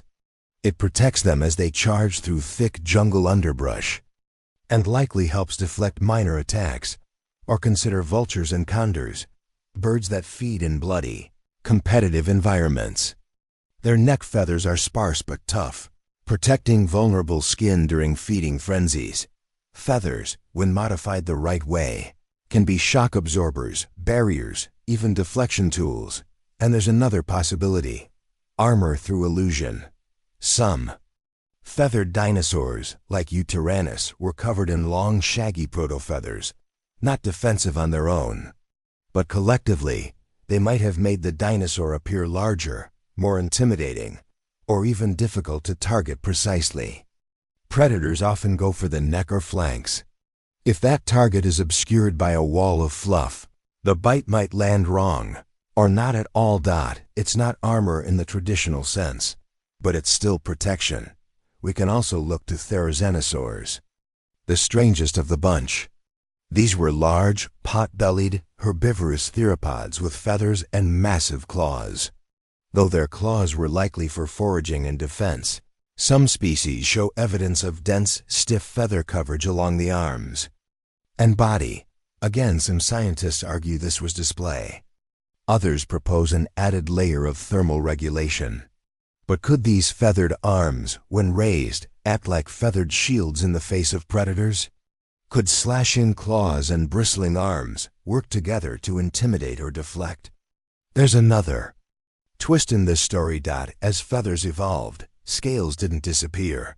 They adapted too. Modern birds have both feathers on their wings, heads, and tails, but scales on their feet and legs. Why? Because those areas still need durability, traction, and protection. In some feathered dinosaurs, we see the same pattern: feathers on top, scales below. It's the evolutionary sweet spot: warmth and display where needed, toughness and protection where it counts. So instead of asking feathers or armor, the better question might be, why not both? Let's step back for a moment and imagine a small, Feathered theropod like sin or nit, Hosaurus. It's stalking prey in a dense forested environment. Its body is covered in downy feathers, but its limbs, particularly the forearms and lower legs, have stiffer, more structured plumage. These could help with maneuverability, but also act as padding or even bluffing displays, if threatened. It might fan its arms wide, creating a larger silhouette and shielding its flanks. A strike from a predator might land, but glance off the cushioning of layered feathers, enough to buy time to escape. In this context, feathers become a kind of passive armor, not designed for blocking swords, but for absorbing shocks, confusing predators, and manipulating visual threats. Let's not forget the power of deception. In the animal kingdom, mimicry and illusion are as effective as armor. Some birds fluff up their feathers to look larger. Others flash eye spots to scare predators. In feathered dinosaurs, early evidence suggests they may have done the same, using patterns, stripes, and contrasting feather colors to warn off attackers or blend into shadows. It's a feathered camouflage system, a living cloak of illusion. And then there's the big picture. Feathers are modular. Unlike scales, which are rigid and limited, feathers can evolve into dozens of forms: fluffy, stiff, wide, narrow, downy, spiny, iridescent, layered. This modularity gave feathered dinosaurs a toolkit unlike anything scales alone could offer. Some used it for flight, some for heat, some for courtship, and some, maybe more than we think, used it to survive attacks, not by being invulnerable, but by being clever. By using fluff to buy time, deflect, or mislead. By mixing softness with strategy. So yes, feathers started soft, but under the right pressures, evolution made them tough. Not armor in the medieval sense, but armor in the evolutionary sense. Flexible, lightweight, and full of surprises, because sometimes survival isn't about having the thickest skin. It's about being hard to catch, hard to hurt, hard to understand. Feathers weren't just nature's great invention for flight. They were nature's Swiss Army knife. Warm, loud, beautiful, and maybe just tough enough to turn the tide in a fight. Chapter 15. The Arctic Dinosaurs. Close your eyes and picture the Arctic. You probably imagine icy wastelands, endless snow, polar bears drifting on ice floes, maybe a few desperate foxes and hares. Now, try to picture dinosaurs living there. Not just passing through. Thriving, nesting, hunting, raising their young in conditions most animals today would never tolerate. Sounds impossible? It's not, because the fossil record has spoken, and it's colder, darker, and far more feathered than anyone ever imagined. Let's rewind to the late Cretaceous period, around 70 million years ago. Back then, the Earth's climate was warmer, yes, but that doesn't mean the poles were tropical. The high latitudes still endured months of winter darkness, freezing temperatures, and harsh seasonal swings. And yet, that's exactly where we find them. Polar dinosaurs. In Alaska's Prince Creek Formation, a site just 300 miles from the modern Arctic Circle, paleontologists have unearthed bones, teeth, and tracks from a stunning range of dinosaurs, including hadrosaurs, ceratopsians, theropods, and yes, even troodontids. But here's the catch. They weren't just migratory visitors. Evidence from bone growth patterns and fossilized nesting sites suggests these dinosaurs lived year-round in these environments. They hatched, grew, and possibly overwintered in darkness and cold. And if there's one adaptation that could have made this lifestyle possible, it's feathers. Let's focus on the small theropods, the likely feathered group. Species like Troodon, which has become an Arctic poster child, are now believed to have been permanent residents of these northern regions. And Troodon wasn't a bulky, cold-resistant herbivore. It was a gracile predator with large eyes, long legs, and bird-like features. The large eyes weren't just for show. They likely offered night vision, or at least excellent low-light sensitivity. Important if you're hunting in a land that goes dark for months. But how did it stay warm? Feathers. Most paleontologists now believe Truden was covered in insulating proto-feathers, possibly even multi-layered plumage, similar to how modern birds in Siberia or the Arctic have denser winter coats. Think about that. A dinosaur with a winter coat. Not as a rare exception, but as a standard feature. These feathers weren't for flight. Truden didn't fly. But in the biting Arctic wind, they could have trapped body heat, shielded vital organs, and even helped shield eggs or young during the nesting season. And Truden wasn't alone. In the same polar regions, we found fossil evidence of Dromaeosaurs, the raptor family. Some of these, like Dromaeosaurus albertensis, likely had feathers too. These predators, smaller than Truden but stockier, could have used feathers not just for warmth, but for nest insulation or thermoregulatory balance as they stalked prey. Through snow-dusted underbrush, even herbivores like juvenile hadrosaurs may have benefited from partial feathering or fuzz-like structures, though this remains speculative. But feathers weren't the only Arctic superpower. These dinosaurs also had slow-growing bones, as seen in cross-sections, an adaptation similar to modern animals that survive seasonal food scarcity. Growth would pause during the darkest, coldest months, then resume in the spring, like a built-in survival rhythm, and many species show signs of large, complex brains, especially in theropods. The kind of brain that could learn, adapt, and solve problems in a changing environment. Now imagine this. It's deep winter. The sun hasn't risen in weeks. Temperatures are near freezing. The forest is silent, but not empty. A feathered Truden carefully steps through a snow-laced clearing, hunting for small mammals or scavenging carcasses. Its dense plumage keeps it warm. Its large eyes scan the dim light. Nearby, a shallow nest lined with plant matter and maybe even feathers, shelters eggs, or hatchlings, tucked away under the snow. This isn't a fantasy. It's a real, evidence-based reconstruction of life at the top of the world, not by mammals or birds, but by dinosaurs. But here's the kicker. Many of the dinosaurs that survived longer than expected in the fossil record, those that hung on just before the asteroid struck, were living in higher latitudes. Some paleontologists now speculate that feathered polar dinosaurs may have had a survival advantage. Their feathers made them adaptable, their brains made them clever, and their cold weather skills made them resilient. In other words, the feathered dinosaurs of the Arctic weren't just anomalies.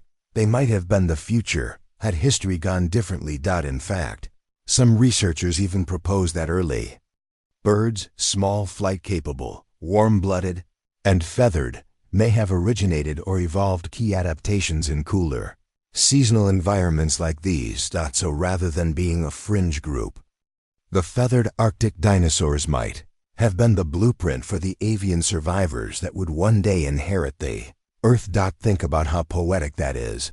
While the great sauropods and horned giants of warmer regions died out, it was the small, feathered, Arctic adapted creatures that endured, that evolved, that took to the skies, and now they're everywhere. In your garden, on your roof, singing in the trees, because their ancestors learned to live in the cold.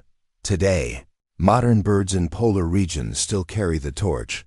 Penguins, ptarmigans, owls, gulls, all shaped by millions of years of Arctic survival. And their great-great-grand relatives? They were the ones who stared down months of darkness, nurtured their young under frozen skies, and did it all with nothing but instincts, intelligence, and a coat of feathers. That's not just survival. That's triumph. So the next time someone asks if dinosaurs could have survived an extinction event, just tell them this. Some of them already had, and they were wearing coats. Chapter 16. Extreme Makeovers. Dino Edition. Take a moment and picture a dinosaur, not just any dinosaur, but one from your childhood. A T-Rex with rugged brown skin and crocodilian scales. A velociraptor, sleek and lizard-like, sprinting across the desert like in a certain blockbuster film. Maybe even a Triceratops or Stegosaurus, lumbering through ferns and hues of swampy green and gray. Now forget all of that because as feathers entered the fossil record, paleontology began experiencing something more than a scientific update. It went through a visual revolution. Feathers didn't just change a few minor details, they repainted the canvas of prehistoric life. Suddenly, the creatures we thought we knew had plumes, crests, fuzz, fans, and flair. The transformations were dramatic, even shocking. And not everyone welcomed them, but the evidence didn't care about comfort zones. It all started subtly. At first, fossilized impressions of skin around theropods suggested scaly textures, confirming what many expected. Dinosaurs were reptiles, after all, right? Then came a trickle of strange finds from northeastern China in the late 1990s.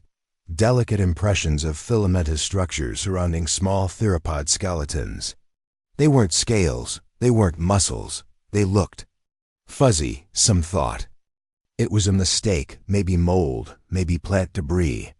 But as more specimens emerged, Sinosauropteryx, Bapiosaurus, Caudipteryx, the trend couldn't be denied. These dinosaurs had simple, unbranched filaments at first, but unmistakably feather-like. And in some cases fully formed feathers, complete with barbs and branching veins. Suddenly, dinosaurs weren't just fearsome lizards. They were starting to look like prehistoric birds, or, if you prefer, birds were starting to look like miniature dinosaurs.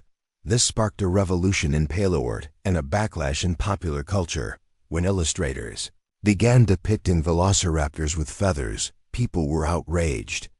"They don't look scary anymore," some fans cried. "They look like angry chickens." And they kind of did. But that didn't make them any less dangerous. The real velociraptor wasn't the man-sized monster from movies. It was about the size of a turkey, fast, cunning, and likely covered in feathers from head to tail. With long wing-like arms, a feathered tail fan for balance, and perhaps even a display crest. It was a predator that belonged more in the bird house than the reptile pit. And it wasn't alone. Species once imagined as scaly or reptilian were now getting extreme makeovers. Take Uranus, the feathered tyrant of China.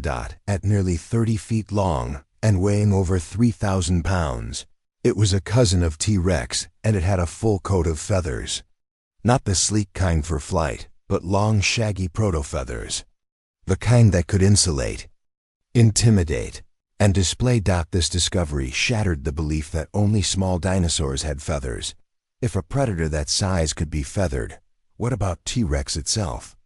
We haven't found feathers directly preserved with T-Rex fossils yet, but skin impressions show a mix, some scalier patches, but enough ambiguity to leave the question open. Could T-Rex have had patches of feathers in youth? A feathered mane? A downy coat as a juvenile that shed in adulthood? Possibly. Some artists have dared to show it. Others went even further. Species like Therizinosaurus, the bizarre, pot-bellied, plant-eating theropod with meter-long claws, went from prehistoric sloth lizard to giant feathery nightmare, with feathers draping over its body, a beak, and a possible pygostyle-like tail fan. It now looks more like a cross between a goose, a bear, and something out of mythology. And let's not forget ornithomimids, the ostrich-like bird mimics, like Struthiomis and Gallimimus.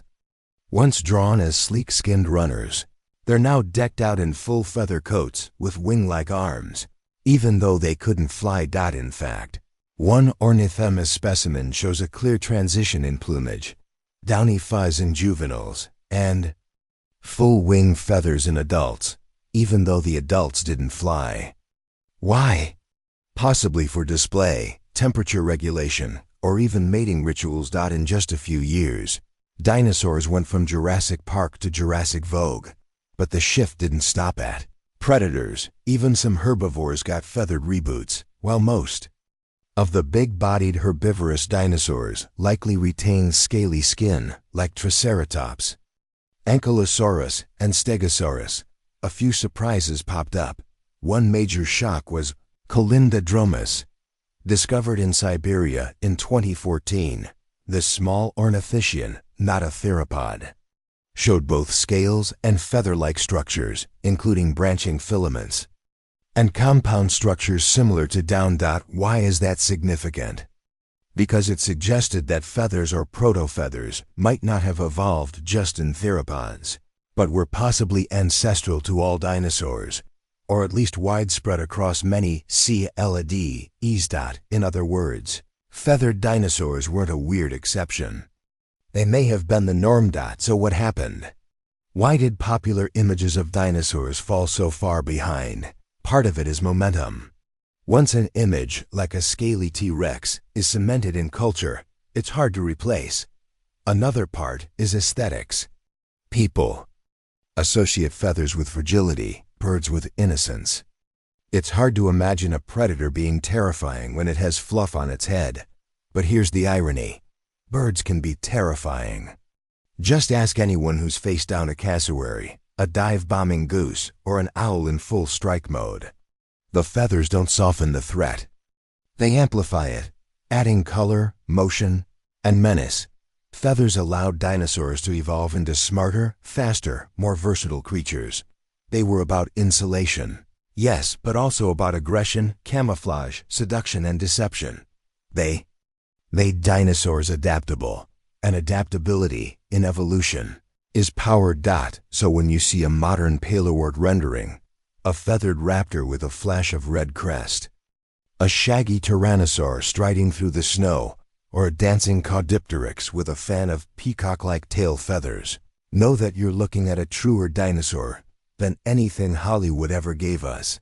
This isn't a soft rewrite of the past. It's a correction, and one backed by stone, by science, and by the simple truth that nature is always stranger and more beautiful than we imagine. Dinosaurs didn't just go extinct, they evolved into birds.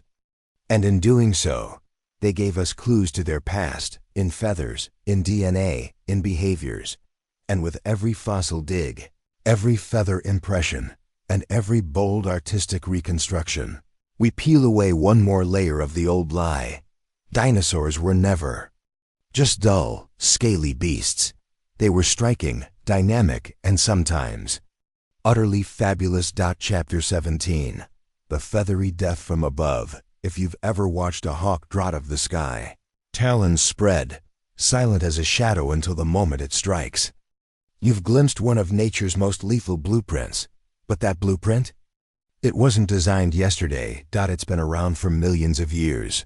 Forged not in modern skies, but in prehistoric forests, on ancient cliffs, and yes, even in the feathered arms of dinosaurs.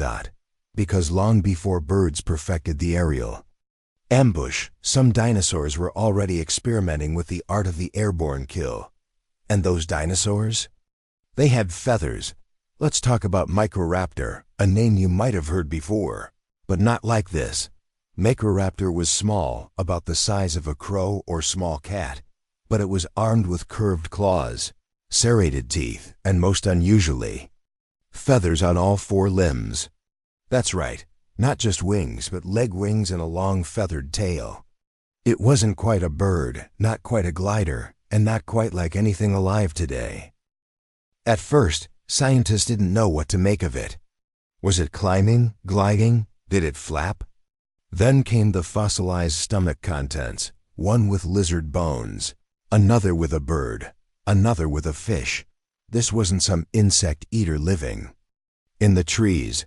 Microraptor was a versatile predator, dropping down from the canopy to ambush prey from above. And it did so in silence, feathers muffling air disturbance, just like owls today. Its killing strategy: climb, wait, glide, strike. Sound familiar?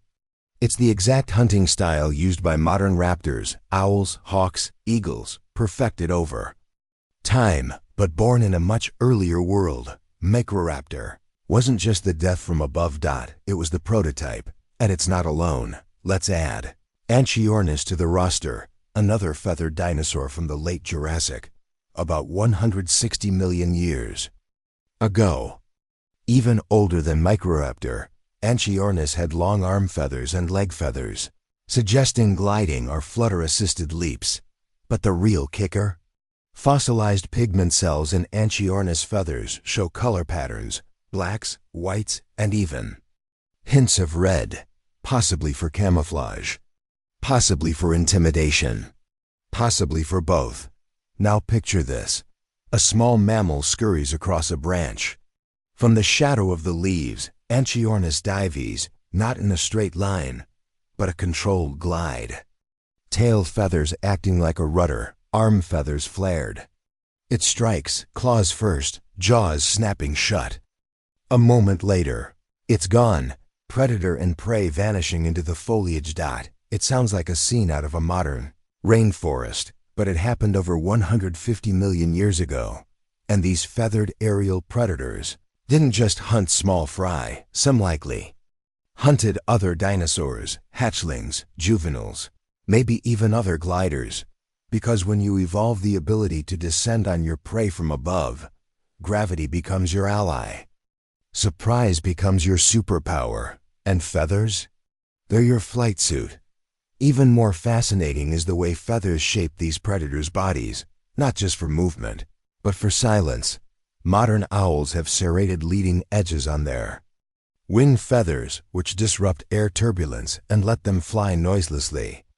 While we don't have feather microstructure preserved that finely in Microraptor or Anchiornis, it's possible that similar principles applied, not because they planned it, but because evolution shaped the quietest flyers into the most successful hunters. Natural selection loves stealth. And feathers deliver it better than any scale ever could. Now consider Raja navis, a small, bird-like dinosaur from Madagascar, likely capable of short bursts of powered flight. It had flight feathers, a long tail, and sickle claws like a raptor. Was it swooping down to pin prey like a hawk? Possibly. Even more tantalizing is the idea that multiple dinosaur lineages were independently experimenting with aerial ambush strategies, gliding, flapping, perching, diving, all with feathers at the center of their design. In fact, some researchers now believe the transition to flight didn't come from the ground up, but from the trees down. That is, small feathered dinosaurs may have first evolved feathers for climbing, gliding, and hunting in forest canopies long before they could ever truly fly. Feathers, in this model, weren't for flight, they were for ambush. And isn't that the perfect evolutionary twist? We tend to think of feathers as soft, benign, the stuff of pillows and nesting. But in the hands or claws of the right predator, they became the ultimate stealth tech, a tool for falling from the sky like a ghost. And here's the creepiest part. Some of these feathered predators had elongated flight feathers on their hind legs, turning their entire bodies into four-winged death machines. Not just silent, not just sudden, but aerodynamically engineered to kill. And the tradition didn't end with Microraptor. As birds evolved, many inherited the blueprints of these feathered killers and modified them. Hawks and eagles gained strength and eyesight. Owls specialized in silence and stealth. Falcons became living missiles. But the DNA, the strategy, the foundation? It was all built by dinosaurs. So when a modern raptor stoops from the sky to strike its target with deadly precision, it's not just a bird doing what birds do. It's a dinosaur. Perfected. It's the echo of a Microraptor gliding through prehistoric trees. It's a memory, millions of years old, still living in feathers. And here's the big takeaway. Feathers didn't just make flight possible. They made aerial predation possible. Before powered flight, before long-distance soaring, before migration, feathers gave dinosaurs a new axis of attack, the vertical. They no longer needed to chase prey on the ground. They could descend from above, faster, quieter, deadlier. And that, more than any single adaptation, may have been the moment when birds and their dinosaur ancestors took control of The sky. Because once you control the high ground, you change the game. Forever. Chapter 18. The Survivors Among Us. There's a moment, dramatic, tragic, and pivotal, that every dinosaur documentary ends with. The asteroid, 66 million years ago, a chunk of space rock the size of a city struck the Earth, near what is now the Yucatan Peninsula. The explosion vaporized life for hundreds of miles. Mega tsunamis thundered across oceans. Fires scorched the skies. And within months, the global climate plummeted into darkness and cold, an extinction-level event. And just like that, the age of dinosaurs was over, or so we used to think, because the real story is far more fascinating, and a lot more feathery. Not all dinosaurs perished in the aftermath. Amid the chaos, amid the collapse of ecosystems and vanishing food chains, one small group of feathered theropods survived, not just by luck, by adaptation. By already having the tools to endure in a broken world. They were birds, not just bird-like dinosaurs, but actual birds. And they didn't just survive. They exploded into every ecosystem on Earth. Let's break this down. By the end of the Cretaceous, birds had already evolved from their dinosaur ancestors. Species like Ethionis, Hesperornis, and Asterionis were thriving. They had beaks, flight, feathers, and in some cases even teeth. Some were divers, some flyers, some ground dwellers. They lived alongside giants. But they weren't the giants, and that may have saved them. Smaller body size meant lower food requirements. Flight allowed for escape. Feathers provided insulation during the post-impact cooling. More importantly, early birds had diverse diets, seeds, insects, even detritus. That meant when plants stopped growing and most food chains collapsed, birds could scavenge or hibernate on what remained. They also laid small eggs, matured quickly, and likely had social nesting behavior, all crucial advantages when rapid recovery was needed. But it wasn't all birds. Fossil evidence suggests that only certain lineages survived. The Enantiornithines, a large diverse group of prehistoric birds, died out with the non-avian dinosaurs. The survivors belonged to the Neornithine group, the ancestors of modern birds. What made them different? Possibly their ecology. Possibly their nesting behavior. Possibly sheer dumb luck.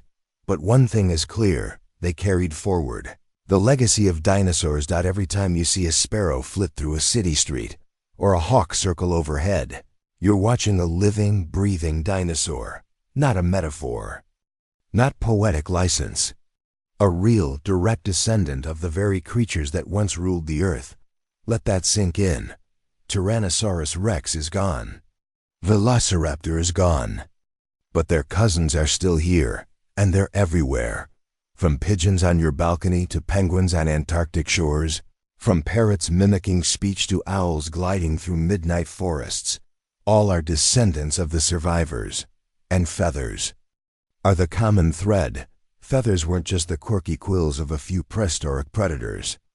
They were a genetic inheritance, one so versatile, so effective, that it carried a group of creatures through the worst mass extinction since the Permian. And here's the incredible part. That inheritance didn't stop evolving. Modern birds still use feathers for warmth, flight, and mating displays. Yes, but also for camouflage, communication, intimidation, and even silent killing. As in owls, feathers have adapted to every environment on Earth. Deserts, oceans, jungles, tundras. In peacocks, they became flamboyant signals. In penguins, sleek wetsuits. In vultures, rugged tools for soaring for hours. In hummingbirds, iridescent engines for hovering. This isn't just survival. It's domination. Birds are now the most diverse group of land vertebrates on the planet. Over 10,000 species and counting. And they did it all with feathers. That's the twist ending few saw coming. The so-called age of mammals we live in. It's not just that. It's also the age of birds, the age of surviving. Dinosaurs, And while we've spent centuries digging through rock and piecing together bones, the greatest evolutionary success story was perched outside our windows all along. We used to think of birds as fragile, cute, decorative. But look closer. Their ancestors were the kings of the Cretaceous. And their feathers, once just a curiosity in amber, turned out to be the ultimate key to survival. So the next time you see a robin on a branch or a crow watching you from a wire, don't just think bird. Think dinosaur. Think survivor. Because the age of dinosaurs never really ended. It just took flight. Chapter 19. The future of feathered dinosaurs. We tend to think of dinosaurs as fossils, creatures trapped in stone, locked in the past. But that's only half the truth. Asterisk, because if birds are living dinosaurs, then dinosaurs are still evolving, right now. All around us. And what's more exciting than the idea that the story isn't over? Let's imagine for a moment, not a Jurassic Park scenario where science resurrects the past, but a future shaped by natural selection, genetic drift, and yes, feathers. What might birds become next? Could some of them evolve back into creatures that rival the ferocity, intelligence, or size of their dinosaurian ancestors? Well, they already have. In miniature, take corvids, crows, ravens, jays. They're some of the most intelligent animals on Earth. They use tools, solve puzzles, recognize faces, and even hold grudges. Their brains, in proportion to their bodies, rival those of great apes. If the velociraptor had a modern cousin in terms of smarts, it'd be a raven. And then there's the shrike, an adorable songbird with a killer's instinct. It catches prey, insects, rodents, even other birds, and impales them on thorns or barbed wire to store for later. A practice eerily reminiscent of some raptors, or the secretary bird, a long-legged predator that stomps venomous snakes to death with pinpoint accuracy. Or the cassowary, a flightless feathered relic of ancient forests with talons that can slice open a human abdomen. That's not an exaggeration, it's happened. These aren't just birds. These are dinosaurs in waiting, shaped by 66 million years of evolution, and still adapting. But what happens next? If the world changes drastically, catastrophically, the animals best suited to survive will shape the future. And birds, with their feathers, flight, adaptability, and intelligence, are strong contenders. Consider urban evolution. Pigeons and crows are learning to thrive in cities. They exploit trash systems, cross roads at crosswalks, and even ride public transit. Some birds are evolving shorter wings for better maneuverability between buildings. Others are changing their songs to rise above urban noise. They're not just surviving, they're evolving with us. Or think of climate change. As temperatures rise, as habitats shift, birds are adapting their migration routes, nesting behaviors, even beak sizes to handle new heat levels or food sources. In Australia, parrots are showing larger beaks, possibly to dissipate heat more efficiently. In the Arctic, birds like snow buntings are altering their breeding schedules to match thaw patterns. Feathers are still proving to be one of the most flexible tools evolution has to offer. Insulation, camouflage, communication, even thermoregulation. Stretch this forward. What if in some far future epoch, mammals decline or even disappear, and birds inherit the dominant ecological roles? Could some grow larger again? Could flightless birds re-evolve into apex predators? Could the oceans, skies, and forests be ruled once again by feathered titans? It's not as far-fetched as it sounds. We've already seen it happen once before, during the Paleogene, the period immediately after the dinosaurs' extinction. Large flightless birds like Gastornis, Brontunes, and Feruzricos filled the predator gap. Some stood 10 feet tall. Some had hooked beaks and could crush bone. They were called terror birds, and they were exactly what the name suggests. Dinosaurs reborn through evolution. For millions of years, they were the top predators. In South America, until climate changes and invading mammalian carnivores eventually outcompeted them. But if mammals falter again, birds could rise, and this time, they'd be building on 66 million years of practice. Now, let's mix in something even stranger. Genetic engineering. In labs today, scientists are actively working to reverse engineer bird traits to understand their dinosaur origins. Using tools like CRISPR, researchers have modified chicken embryos to grow snout-like structures, reduced tails, and even teeth-like projections, not to create monsters, but to trace evolution steps. It's called evo-devo, evolutionary developmental biology. And while it's tightly controlled, it opens the door to a provocative question.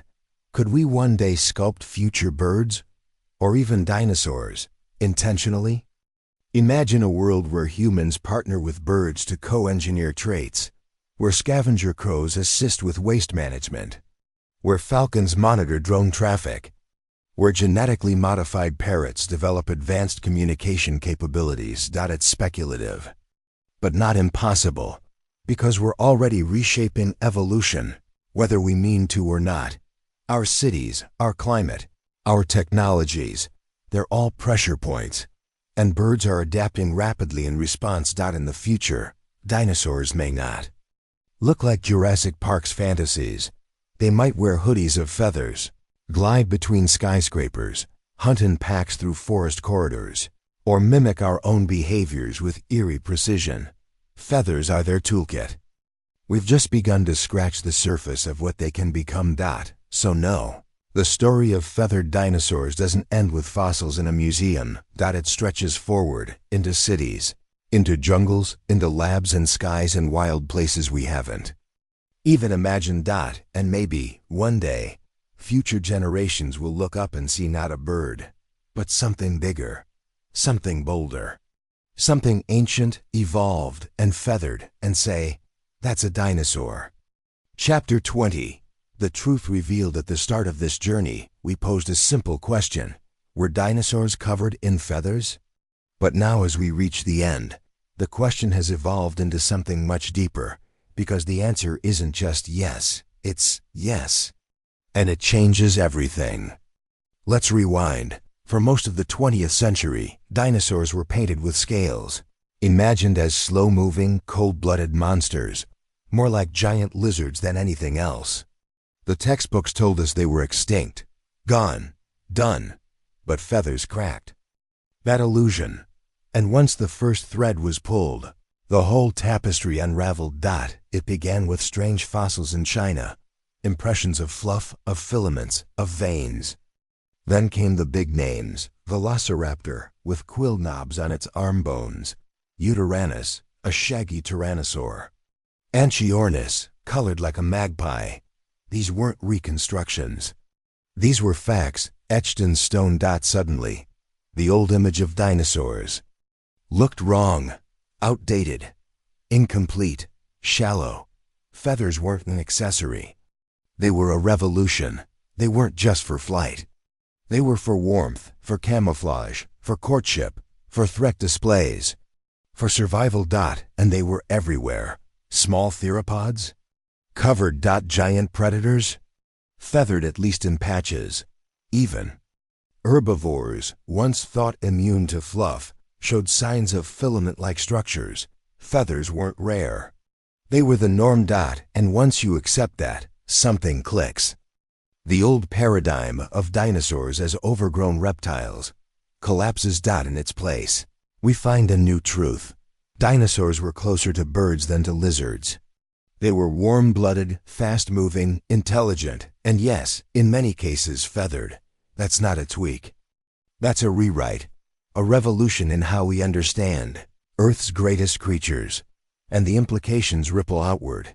Because if dinosaurs weren't just cold-blooded monsters, then how we view their lives, their hunting, their parenting, their migrations, their evolution, changes too. Suddenly, a velociraptor becomes less like a reptilian horror, and more like a predatory bird of prey, stalking with talon precision, possibly in coordinated groups, perhaps even using communication calls. Suddenly, A theropod nest isn't just a pile of eggs. It's a scene of care and protection, with feathers shielding embryos from cold. Possibly even brooding, like modern birds. Suddenly, survival isn't just strength and size, it's adaptability. And feathers gave dinosaurs that edge. Insulation. In cold climates, check. Visual signaling in dense forests? Check. A pathway to flight and the colonization of the skies? Absolutely. Feathers turned dinosaurs from ground-bound giants into aviators. In one lineage, the birds carried that legacy forward through extinction. Now, they are the most diverse group of land vertebrates on the planet. From finches to falcons, from hummingbirds to hornbills, they are dinosaurs, evolved, not fossils, not ghosts. Living relics with beating hearts and flapping wings. And perhaps the most powerful truth of all is this: dinosaurs never truly went extinct. That asteroid? It ended an era, yes. But it didn't end the story. Feathers were the bridge. Across continents, across climates, across cataclysm, and they're still with us. Look outside. The robins singing on your windowsill. The hawk circling above a field. The penguin diving beneath the ice. All are descendants of survivors. Of creatures that once roamed with Triceratops and Tyrannosaurus. This isn't just poetic. It's scientific fact. You live in a world still shaped by dinosaurs. Every bird is a monument to evolution's endurance. A reminder that some of the most fearsome, beautiful, bizarre creatures Earth has ever known are still here. So when we ask, were dinosaurs covered in feathers? What we're really asking is, what does that mean for how we understand life, survival, and deep time? And the answer? It means that extinction isn't the end, that adaptation is power, that the past is never truly past. It just evolves. Feathers weren't just a footnote in dinosaur history. They were the final chapter in one story, and the first chapter in another. A chapter that's still being written by every beak that cracks a seed, every wing that cuts through the sky, every song that breaks the dawn. So the next time someone says dinosaurs are gone, you'll know the truth. They're perched above us. They're walking among us. They're singing in the trees, and they're covered in feathers.